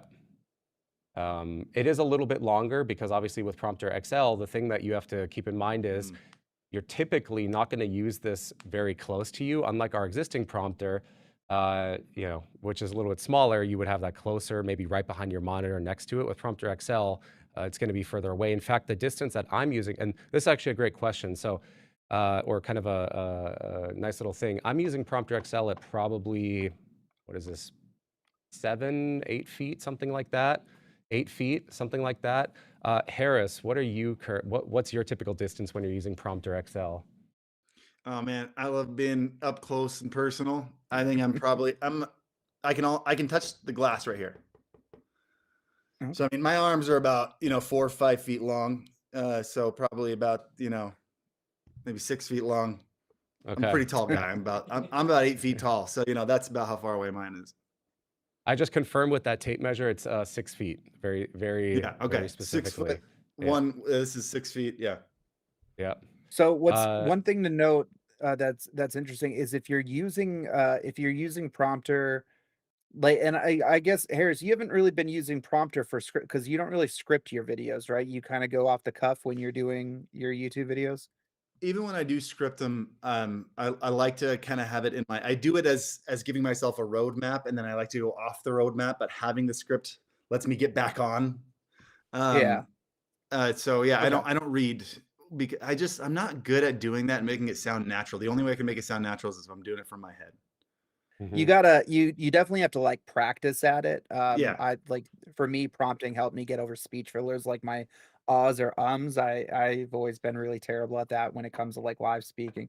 I would be curious to know how long it takes you to shoot like a 10-minute video because like for me, before I started using About a 45 minutes of teleprompter, footage usually. how much?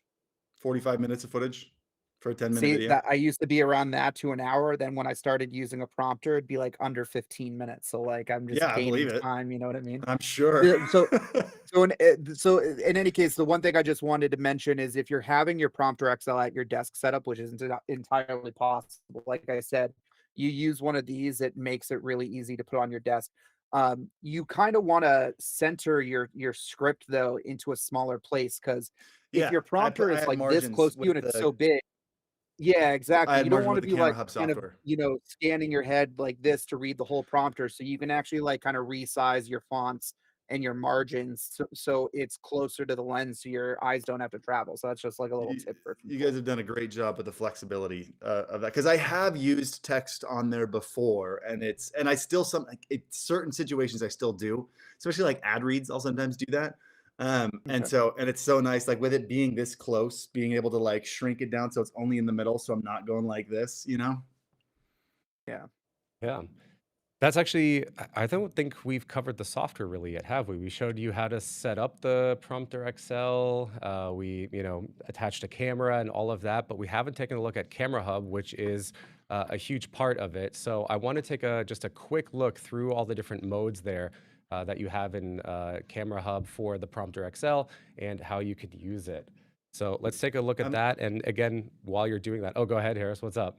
I was just reading the next question and I was Ah, dragging the screen between I've got the Zoom call or the whatever this call is on my prompter, and I was like, I don't know, how is the color accuracy of this screen? It's a question I won't know the answer to myself. It's like I don't If like, you need color accurate like graphic design, I wouldn't use it as a main screen, but like I yeah. sometimes use it for like an extra screen while I'm video editing and stuff. Like, and just in terms of if I need to do something simple, by far good enough. I wouldn't do professional color grading or color graphic design. I moved it over to my, studio display and it's more vibrant and punchy.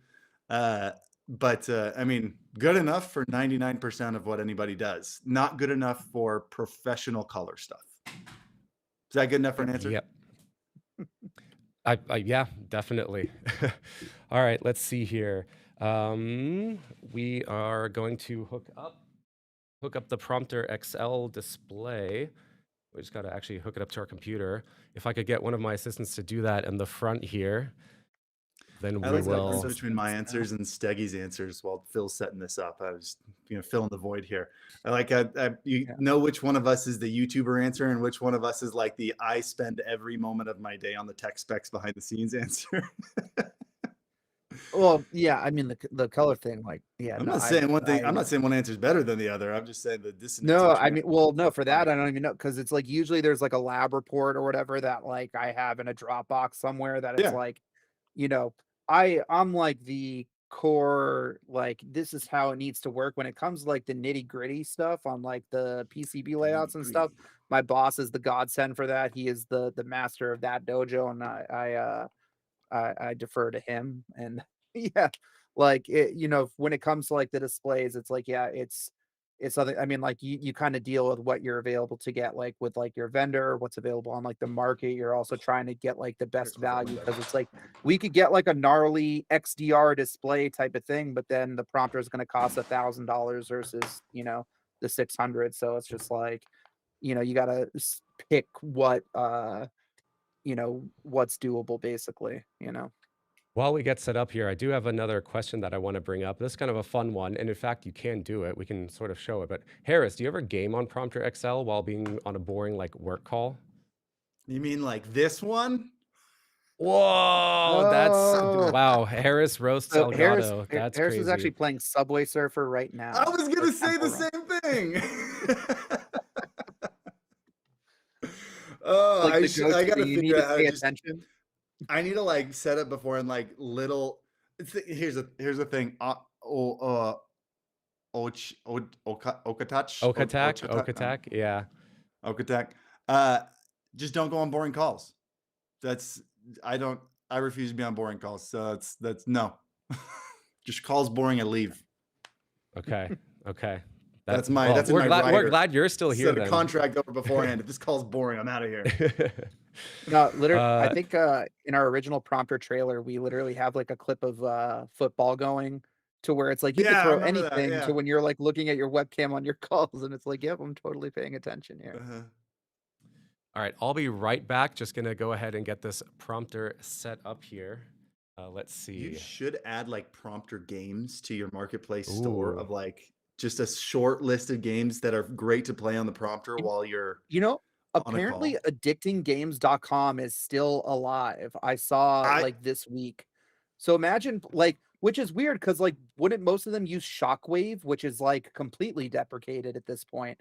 But like if I can play helicopter on prompt, you know what I mean? Like yeah, I'm trying to remember or which there's ones I like played that in one high with like school. the what? I was in my web design class in high school. That's where I spent my entire class. Oh, same. Yeah, I don't remember what games I played. There's a shooting one that was so funny. It's like a cowboy Helicopter one. was always the goat. I'm just trying to see. Like, yeah, I Yeah, like you have wonder like if they Minesweeper or made a just like kitten simple cannon. ones that are super inconspicuous. Zoom call games. You just have a Zoom call games section in Facebook in Elgato Marketplace. All right. So now we The are. OG Doom. I got the prompter monitor hooked up. There we go. We've got it here. You can see. Da, da, da, da, da. Let's see. Actually, it's reversed on camera, right? So chat, you can't read it right now. Can you read it now? Oh, there we go. Oh, so Wow. a few people mentioned this online. That's a good thing to show. Like, we now have a button in Camera Hub for horizontally flipping the display, which is nice because sometimes if you want to use the screen, kind of like without the prompter, like you can have it in the right orientation. Like if you want to take apart an OG prompter like Harris to just be like a little mini monitor, then that makes it a lot easier to do so. Indeed, it does. But all right, now that we've got the Prompter XL connected, let's take a look at Camera Hub and see what you get on the software side of things.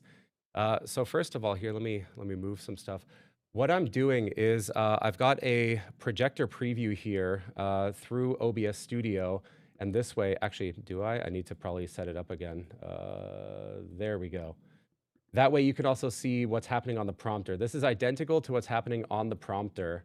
So, if I type on here, hey chat, that's actually the same thing that's on the prompter screen right now behind me. So when you hook up your Prompter XL, you're going to get a couple, well, first of all, you'll want to install also the Elgato Camera Hub software. And then you'll have this prompter tab up here that's going to become active. And at the top here are some of your device options. So you can turn on and off the power. You can switch you can flip the display horizontally. You can choose the orientation of the text as well. So if you want to rotate it, you can do that. You can also adjust the brightness as well as the display's contrast. So just kind of everything to get you prepped. And then you get down to really your main three options, right? So the first is going to be the display mode. And the display mode is literally that. You connect your Prompter XL and it'll just act like another display. In fact, you can see here, I can move Camera Hub over to the Prompter XL here. Again, we're just mirroring that view. But you can see there also behind me, you can see I'm moving Camera Hub onto Prompter XL there. So that's kind of the first mode, and you can put anything on there. It could be a YouTube video, it could be a live stream. Maybe I'm editing a video, and at the same time I'm watching a video of Harris. That way I'm just getting getting it from all sides in terms of knowing how to create content. I could put a game on there if something's boring. I could put another it could be whatever, right? It doesn't matter. You can put anything onto Prompter XL's display. It's just another monitor. Next up is the text mode. The text mode is for your scripts. So it could be for scripts, it could be for just taking notes or having your notes on there. In fact, Harris, how do you use the text mode mostly? Do you actually write out your scripts, or do you have more like notes on there that kind of guide you as you're making your videos? I like to have a like word for word script, and then I don't use it. Okay. Okay. It's just nice to know, like, if I can't think of something, I know where I have a roadmap. I know what it is, and then I can go off of it. I can riff. I can make it feel more natural, because typing something is different than saying something. But like, then I know where to snap back to. I've got a proper roadmap in front of me. All right, and that's also what we're going to show here. So you can see here, there's a script. This is actually the default script that you get. And of course, you can just write your own. You can paste it in if you have it somewhere else. And you have a bunch of appearance options below that. So you can change the font size. I saw someone in chat asking earlier about like Open Dyslexic. And yes, we have that as a font as well in there. If you want to do like impact, you have the power, you have the choice, you can do that. You can change the Comic font Sans. size. And so you can see here, it immediately scales up on the prompter there. You can see behind me, right? So if you are further away, you can then, you'll have an easier time reading it. You can also scale it down if you're closer. You can change the margin. Now, this is what Harris was talking about earlier about having the bigger prompter. You can make the margin smaller, have your text more in the middle, and then that way your eyes aren't doing that like horizontal scanning as much back and forth, which is kind of like something to pay attention to when you're using a teleprompter. And kind of part of the skill set is like, how do you read without moving your eyes too much? And part of that is just, make sure that the text isn't too long, because otherwise you're going to go like left to right, back and forth. There's also a vertical margin, so you can adjust this as well if you want to. There's line spacing, so this can help if you're, again, reading, maybe it's going too fast or too slow. You can use this to give yourself a little bit of breathing room, so to speak. You can also change the text color as well as the background. Harris, you mentioned earlier about like a bright and a dark background. What was the thinking there, right? And as you change, something was happening. So why do you want to like keep it on a dark background? Well, the dark background keeps excess light from bouncing, like from going in there. But it makes it so it feels like the text is just on its own floating. Like Yep. when it's dark, there's nothing to reflect. There's no light. And so only the bright spots actually reflect off the glass. So it's just like floating text. That's how teleprompters work. And so that's what we would Yeah, recommend and too, then is keep the background black, unless, I mean, there may be other reasons, but really you just want to keep it on that dark background. I mean, I think that like when it like kind of it depends on how like discerning your eye is. Like to me, when I'm looking at my preview, I don't really notice like a cast of light. It's only when if I swipe between different windows where you'll be able to see that that change, right? Because like you're going from one to the other. But as soon as you leave it on like this for like a while, this is a pretty light screen because I have our entire stream preview on my screen. So it's like a very big white border. And to me, it like just in my particular setup, I don't think it has that big of an effect. But it's like as soon as you say, "Oh, what's it like when I have a darker screen?" Obviously, you see that difference because the light turns off. But like again, that's like your eyes adjusting basically. So Having the that's why when darker you're back, doing prompting sorry. or like scripts, you want to do white text on black background. Having the dark background also lets me slightly see through to the camera behind it, Hmm. so I can see exactly where the lens is at, and that's a big one for me. Which we do That also was have a another little big thing that feature. Yeah. Which this was another Harris one of my suggestions. yeah, well, no, what I'm trying to remember is the Easter egg we put in there. I think you have to do control and then press the plus for the crosshair. Basically, in our software, you can place a crosshair to like kind of line up where your lens Let is. So Phil's just when you're show it. reading your script, what? I think we Phil's can, gonna get that. He's gonna show it. Don't take Yeah, his thunder, definitely. Jeff. No, it's okay. That is something we'll get to though, and maybe we'll remember what that Easter egg is as well for everyone on stream. Then it won't be so much of an Easter egg anymore. I should know. It's my But Easter let's see. So we talked about the text. We talked about, the color. You also have opacity here if you want to change that for some reason. This one's kind of useful.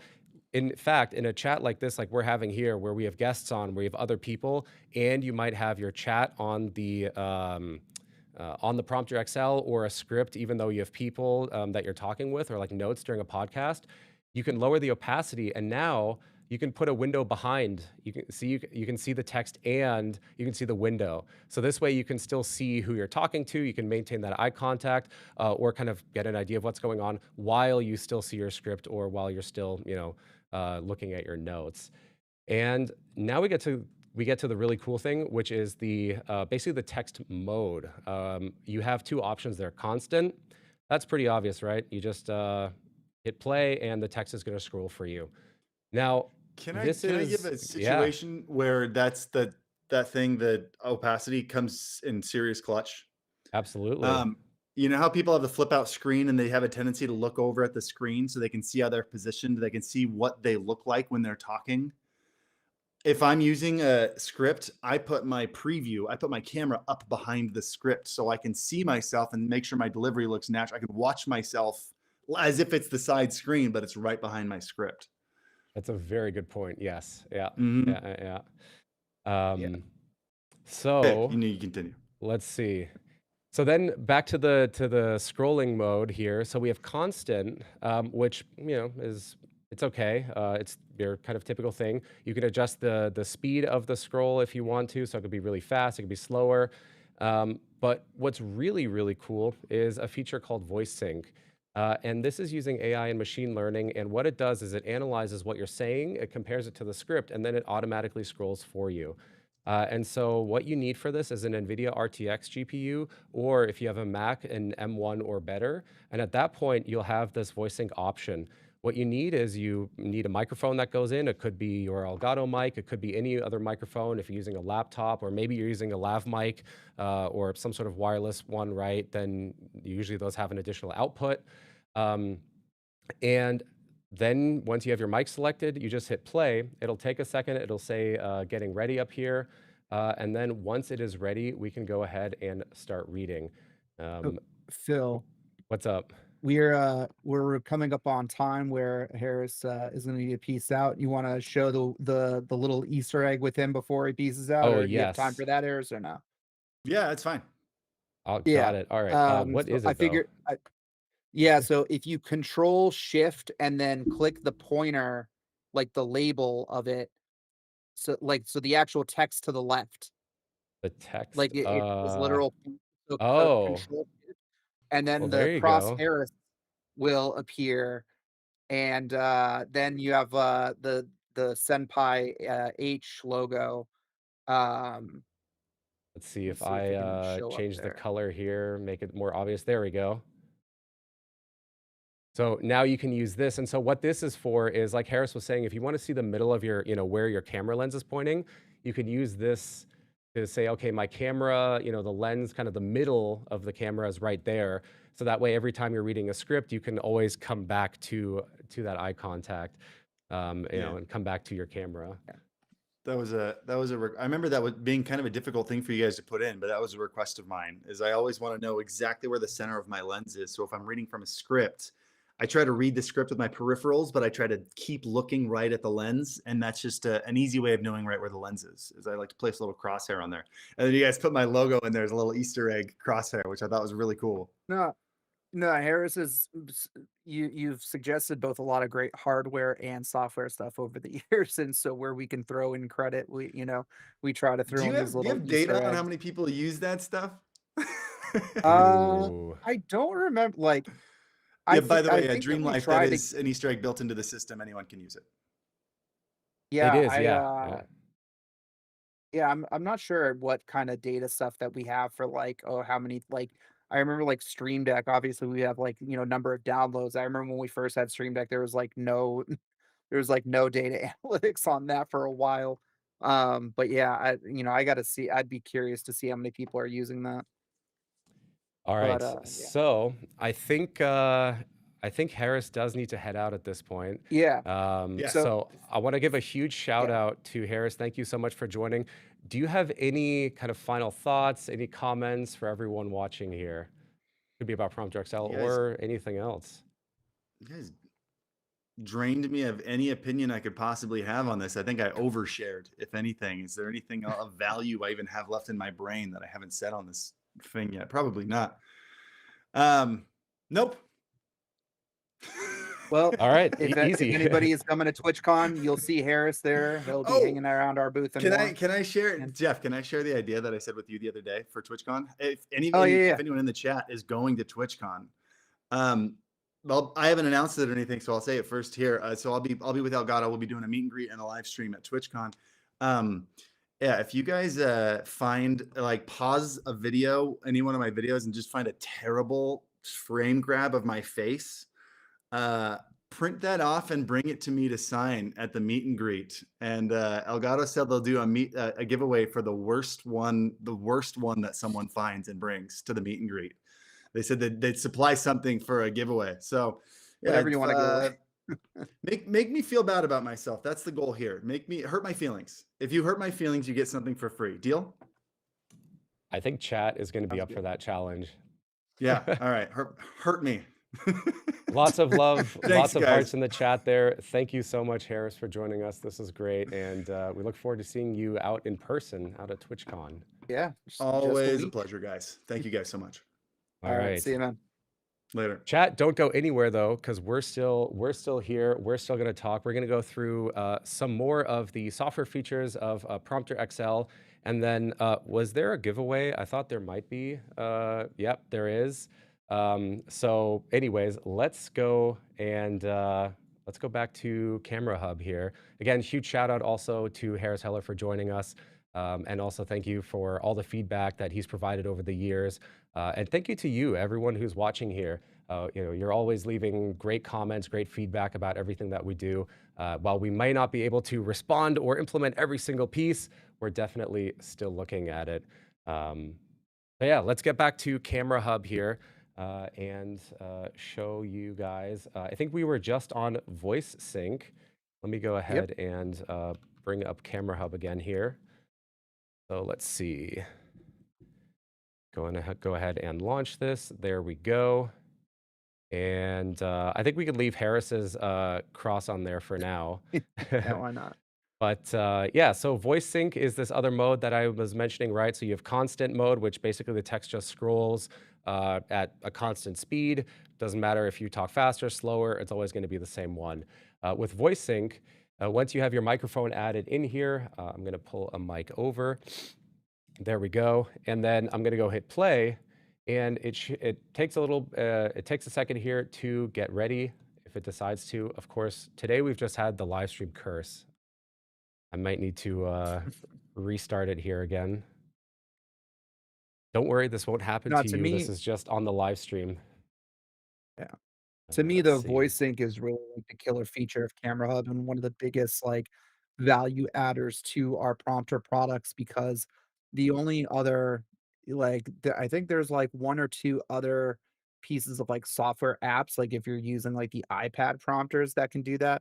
But like I just looked up to see what the latest price was, and it's $100 a year to get this type of feature on a different prompter. Then you need the iPad to go along with it, which like I think an iPad alone costs about as much as Prompter XL does. And then you need the teleprompter on it, you know. So it's my favorite feature because like when I first started using teleprompters, like I said, it would take me like an hour to do YouTube scripts. And then when I first started doing a prompter, it got me down to like 30 minutes when I was doing the constant scroll because I would have to like redo passages because like some words are tongue twisters and it takes a little bit. Then when I started using like a voice sync, you know, like one of those, thankfully, you know, they used to not be expensive. You used to just be able to do like the one time, you know, pay for it kind of thing. So I got grandfathered in.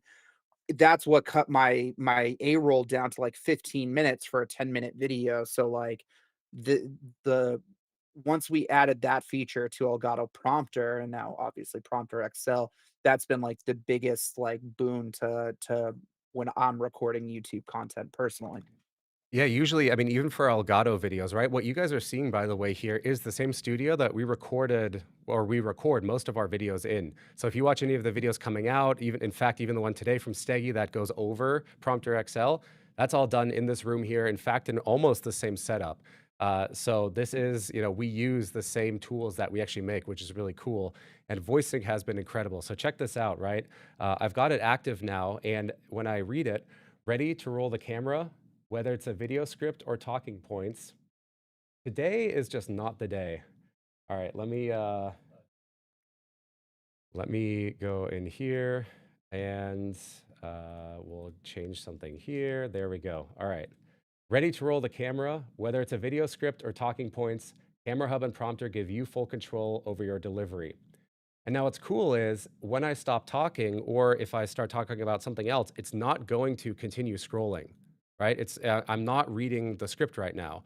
However, here in text mode, Prompter automatically mirrors anything you enter onto its screen. And so I can go off track, I can go back to reading the script. You can stay on script while maintaining natural eye contact with your audience.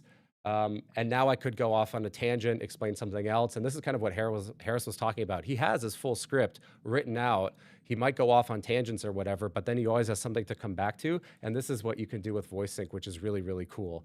This is a feature that's enabled in our Camera Hub software in the text mode here.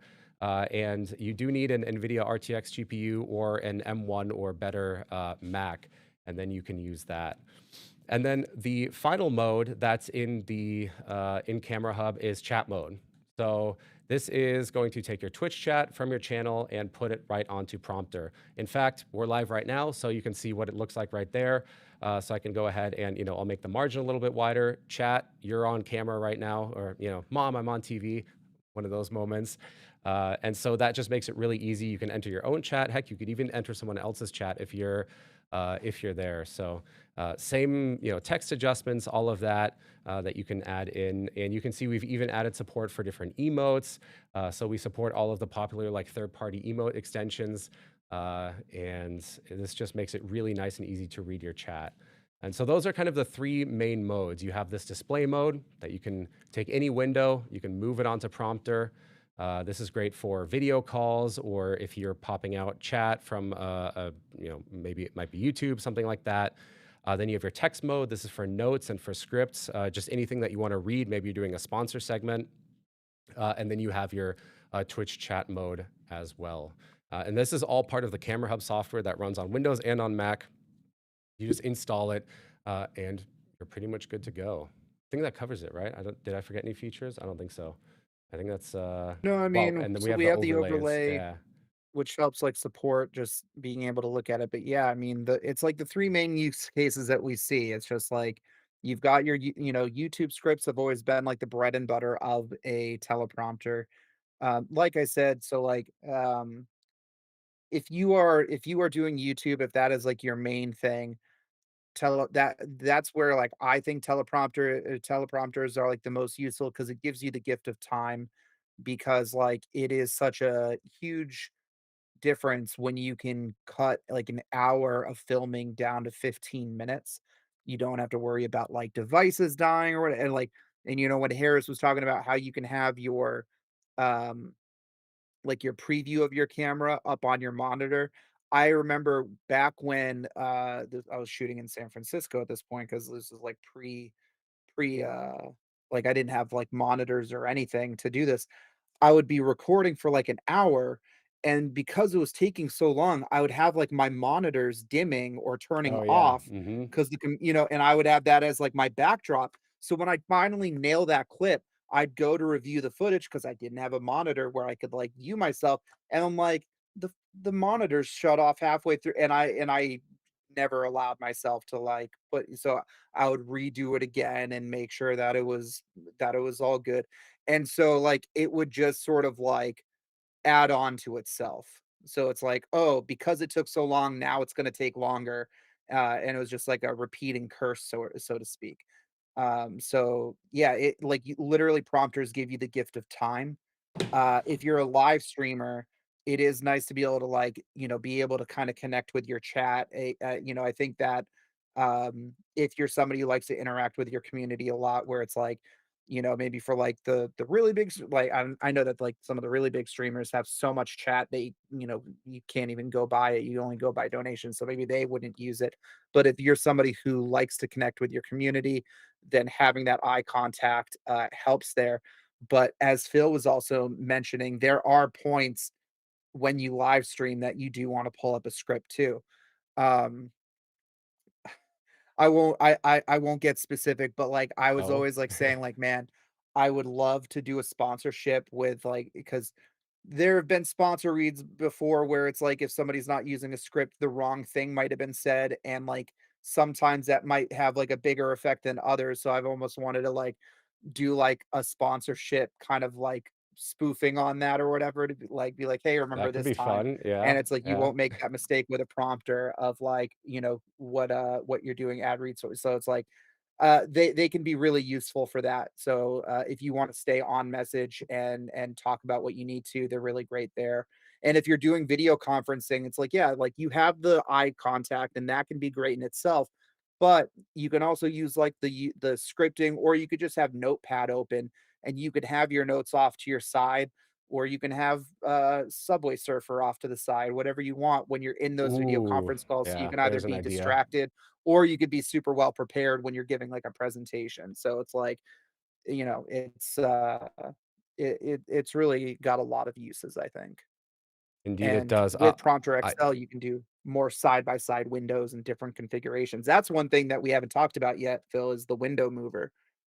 That is, in fact, a very good point. We haven't talked about that yet. I got a box thrown at me here. Do I need to open this box? Okay, I need to open this box. Looks like a Uh, pizza. it looks like a pizza, but it actually says "Get connected," and inside there's a message. Our production methodology here is just incredible. I'm gonna open. It's like a oh, all right. Let me read this. I And ain't this gonna is read all that. I'm happy imagine for this you is a though. Or I'm teleprompter. sorry, I'm happy that happened. What? Yeah. Good evening, chat. 'Tis I, the ghost of Rito, who doth come bearing news and wondrous tidings regarding our grand bestowal of Prompter XL. Let trumpets and heralds sound, the giveaway hath commenced this very moment. Inscribe tomorrow within the Twitch chat to enter. Thou must be a sworn follower of our Twitch, so if not the pledge, then pledge thy fellowship post haste. Dash Ghost of Rito. Uh, so TLDR, we're doing a giveaway of Prompter XL. On Twitch, you need to, and unfortunately we can't do this on YouTube for technical reasons. On Twitch, type in tomorrow and you'll be entered to win the giveaway. Uh, I guess I skipped ahead a little bit in the program. TLDR, Prompter XL giveaway, Twitch only, tomorrow keyword, must be following. I have cursed the stream, arrow, no big deal. Yeah. All right. So you heard it from the Ghost of Rito. We are giving away a Prompter XL. So enter into the chat tomorrow, uppercase, lowercase, doesn't matter. I think it all works. And then we're going to do the giveaway in just a bit here. Typing it multiple times does not give you multiple entries. You just have to type it once and you will be entered into this giveaway. While that is running though, Jeff did just remind me about the window mover plugin. This is something else that we launched today. If you have a Stream Deck, check this out. This is going to be really cool. So let me go ahead and pull this up. Let's see. We'll go to Elgato Marketplace. Oh, there we go. And then you'll see this as one of our newest plugins here. Recent window mover. So we just launched this today, and basically what this allows you to do is you can take your Stream Deck, you can tap a key, and any window that you either currently have selected, either previously or that's currently in the foreground, will be moved to a predetermined position. What's really great about this is if you're using a prompter or Prompter XL, then you can take something like a meeting call that you're hopping into, or when you pop out chat, it may not remember the position of that chat. You can then just tap your Stream Deck key and move the window. So let's go ahead and open this in Stream Deck and actually check out how this works. So I need to sign in here. There we go. All right. And it will download and install the plugin, Window Mover installed. And this is available right now for free on your Stream Deck on both Mac and Windows, so you can check it out. We'll go ahead and find Window Mover here. It takes a second. There we go. Window mover. And so you have a couple options. The first one and the simplest one is going to be layout. This is the one that you're probably going to be using the most. You simply drag the action over to one of your keys. Then you can select the app, basically what it should control. It can either be the foreground application, basically any app that you currently have selected. It could be a specific application that you might have running here, or it can also be based on the window title. Now, the reason you may want this is because not all apps will appear as in this list here. So this just lets you get a little bit more specific in case it doesn't work. But anyways, let's try a app here, and we'll select. Boy, let's see. We'll just do Camera Hub actually, and then you can see also you can choose what monitor it should go to. We'll do Prompter XL, and then you can choose where on that monitor, basically in one of these preset layouts, where it should go. So I'm going to say it should go to the kind of the right and be split there. Now, if I tap this key here, it should. Ta-da! Check that out. Boom! It just popped up on the prompter XL there. Now I could set up another key, and maybe I'll do something different here. I'll do App. We'll do Camera Hub again. And then we'll do Prompter XL, but on the left side. Now I simply tap on the Stream Deck key, and if we go to full screen, so it's a little bit easier to see, it shifts it over to the left there. And so this works for pretty much any application. So again, if you're in Discord and you're in a chat and you want to pop it out and then you want to move it over to Prompter, you can just tap a Stream Deck key and it'll paste it right onto Prompter. So that's really cool. There's some other stuff that you can do here.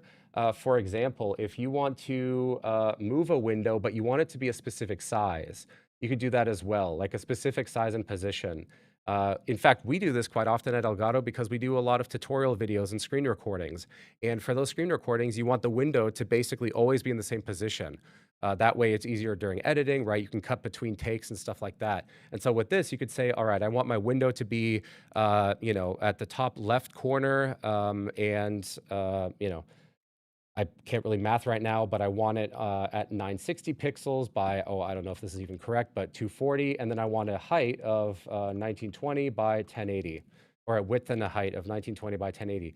Now, anytime I press this key, it's going to resize that window, and it'll always go to that position and at that size. And so that makes it really, really nice.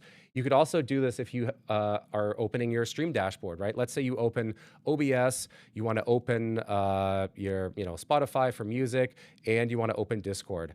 You could set up a multi-action, which uses the open action here under System to open all your various applications. I'm not actually going to do all of them. That would take a little bit of time. And then once they're all open, you could take your window mover, and after that, you could, take all the different applications that are now open and move them to different positions, right? So you could say, okay, I want that there, I want that in the middle, and then I want that there. Now, all you do is you press one Stream Deck key, it launches all of your different applications, and it moves them to different positions, and they're always going to be the same. This is a really powerful, very easy to use plugin that we just launched. You can check it out today on Elgato Marketplace for free.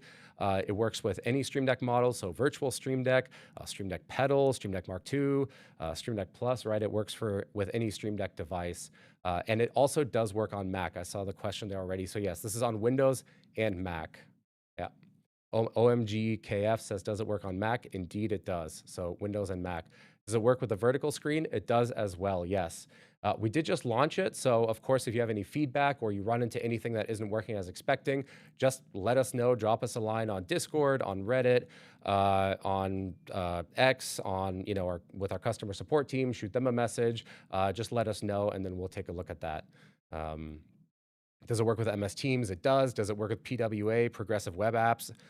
It does. Does it work with the toaster? No, it does not. It needs to be something virtual on your computer. So yeah, that's a very quick look at this plugin. Yeah, so with the multi-actions, it's really interesting because like there's a few iterations about what this kind of thing would look like because we were thinking of Prompter XL in mind when designing this or when conceiving of this, I should say. And if you do a multi-action where you're kind of saying like I want a window here and there, you can essentially create these like layout pages where if you are using your Prompter XL as like a working monitor. You can have like your standard, like whatever you're working on. But if you want to switch to video conferencing mode, you press a button and it's like, okay, my Zoom call is just like here now. I'm good to go. Or you can set it to do like Zoom on one side and your PowerPoints on the other side. And so there's other ways that we also want to maybe like do like a floating script or something in the middle in the future, like try to just like trying to think of like all the things Yeah, that we can do to sort of like take advantage of all this extra space that prompter has because or prompter XL has because it's not just able to be used farther away. That's obviously going to be a big benefit for a lot of people, but there are people like Harris or, others who will want a prompter XL on their desk, and, because it's like, hey, I want this for my video conferencing calls, but I could also use this for my day-to-day tasks too and just snap right into it. This feature allows you to kind of go from one mode to the other really, really easily. absolutely. So that is a quick look at the window mover plugin. Again, available today for Windows and Mac for your Stream Deck. And I think, let's see, is there anything else? Well, we have the giveaway. Yeah, oh yeah, I see in the chat also Elgato Julian. True, you'd want to add some delays in the multi-action. That is a good point. If you are setting up a multi-action, applications take a little bit to launch, so you'll want to go ahead and add a delay in there, right? Maybe 1 second, and then maybe you do a longer delay of like 5 seconds, 1, 2, 3, like that, between the apps opening and then the window mover actually doing its thing. So we'll be putting out some information on this plugin, tutorials, videos, content, that kind of thing, so that way you can get all the info, or you can, of course, just check it out yourself right now on Elgato Marketplace if you want to. Even if you don't have a Prompter XL, right? To be clear, you do not need a Prompter XL to use this. It works just with your Stream Deck, and it works with pretty much any application out there. Let us know how it's working for you, though. So with that being said, I think we are just about ready to finish up this giveaway and find a winner. We have a question here from OMG, it's Gago. How do we join the giveaway? That's super simple. Type in chat tomorrow. Like, do that today, right? Type tomorrow in Keyword chat to today. yes. Yeah, the keyword is tomorrow. That's because tomorrow we have another incredibly fun live stream planned. There's going to be a lot of folks joining for it. Really looking forward to that one. We're going to be live, correct me if I'm wrong on this one, all day or something like that. 10 a.m. Pacific to 5 p.m. Pacific, as in that's the entire workday tomorrow. So we're going to be live showcasing something really like new and exciting in some pretty fun ways. So type in chat tomorrow. You have to do this on Twitch, by the way. We can't do the giveaway on YouTube, unfortunately. So if you're watching there, hop on over to Twitch real quick. Type in tomorrow, and then also make sure you're following. If you're not following, you will not win. So make sure you're following. We are pretty cool here with our live streams. We have live streams every week with different creators. We do our product announcement, deep dives here, all of that stuff. So it's definitely worth sticking around and watching our streams. Whoa, rude. Hey, I gotta say, but all right, is it time to do the giveaway? I'm getting the sense that the ghost of Brito is trying to pass me or tell me something else. Huh? And yes, I guess join the Discord because we're also going to be doing a. Wait, what? I'm hearing something else. Okay, make sure to join our Discord. We're going to be doing a town hall there on Monday, where we're going to talk about all of the different products that we announced, as well as next week we have all of our regional live streams. So if you are in Germany or Japan or France, we have all of our regional teams doing live streams there as well. So definitely want to check those out next week. They're going to be going over all of the products in those different, I think it's like 7 different languages or 8 different languages. And then also, I think there's maybe additional giveaways happening in our Discord. I don't know the times for those streams. I think those will be announced on the like regional accounts. So just make sure to check out the social media for that. Boy, that sounds like, how do you do, fellow kids? Check out the social media. um, but yeah, and then also TwitchCon. We are going to be at TwitchCon. Is that next week already? Boy, time flies fast. We're going to be at Yeah. TwitchCon next week. Steggy, are you going to be there? I am. I mean, if I can get on a plane there, because if Oh there are yeah. delays, I can't exactly drive there in time. But I'm a try. I haven't missed a TwitchCon yet. I hope this doesn't cause me to. So yeah, we're gonna be But at I will be, TwitchCon in full force. You can see Steggy yeah, there. I'll be there. Burrito's gonna be there. The whole team. I'll be in the Prompter Uh, XL section. we'll have Prompter XL there. We'll have Wavelength 3.0. We'll have Wave Mic Arm Mark II. We'll have Wavecast. We'll have the thing that's gonna be shown tomorrow. Yeah. All right. Is it time to draw this giveaway? That's been enough yapping. Should we do that? Should we do that? I think I have to give, Yeah. if I remember correctly how to do this, I have to kind of give a heads up. So I'm going to do a countdown. Hopefully Jasmine is ready. I'm going to do a countdown of 5, 4, 3, 2, 1. And the winner is... The winner is going to be Lucky Rat. Congratulations, Lucky Rat. You won the giveaway of Prompter XL. You have to type something in chat so that we see that you're here. Are they here? Oh boy, there's so many messages I can barely follow. I can't see it. I don't know if they are. No, they haven't said anything yet. Lucky Rat, Lucky with 2 T's. Oh my God, oh my God. Okay, I do see it. Looks like you are here. That's awesome. Congratulations. Now, are you following? That was the other thing. Like, are you following? It sounds like what sounds like the response that the people who didn't win would call the winner. It's like, you lucky rat. How do you No. win? All right, they are following, and congratulations, Lucky Rat. You won our Prompter XL giveaway. I believe Jasmine's going to reach out to you to send a message, or vice versa. You send a message, and we'll get your information and then send you Prompter XL. So congratulations. That's really awesome. And now I think we do have another spooky message coming in here. Is that? Ooh, look at that. It floats in. All right. So with all that being said, again, everyone, thank you so much for joining. Thank you so much for checking out Prompter XL with us. And thank you to Harris for joining us as well. You had lots of great questions. If you want to learn more about Prompter XL, check out the product page at elgato.com. We also have articles at Elgato Explorer. We have posts on our social that we're responding to, and we have an incredible YouTube video from Steggy, who's here as well, who goes over all of the details of Prompter XL. So if you want to get a deep dive, then check that out. And yeah, make sure to join our Discord if you want to chat with our community there. Make sure to join our Reddit.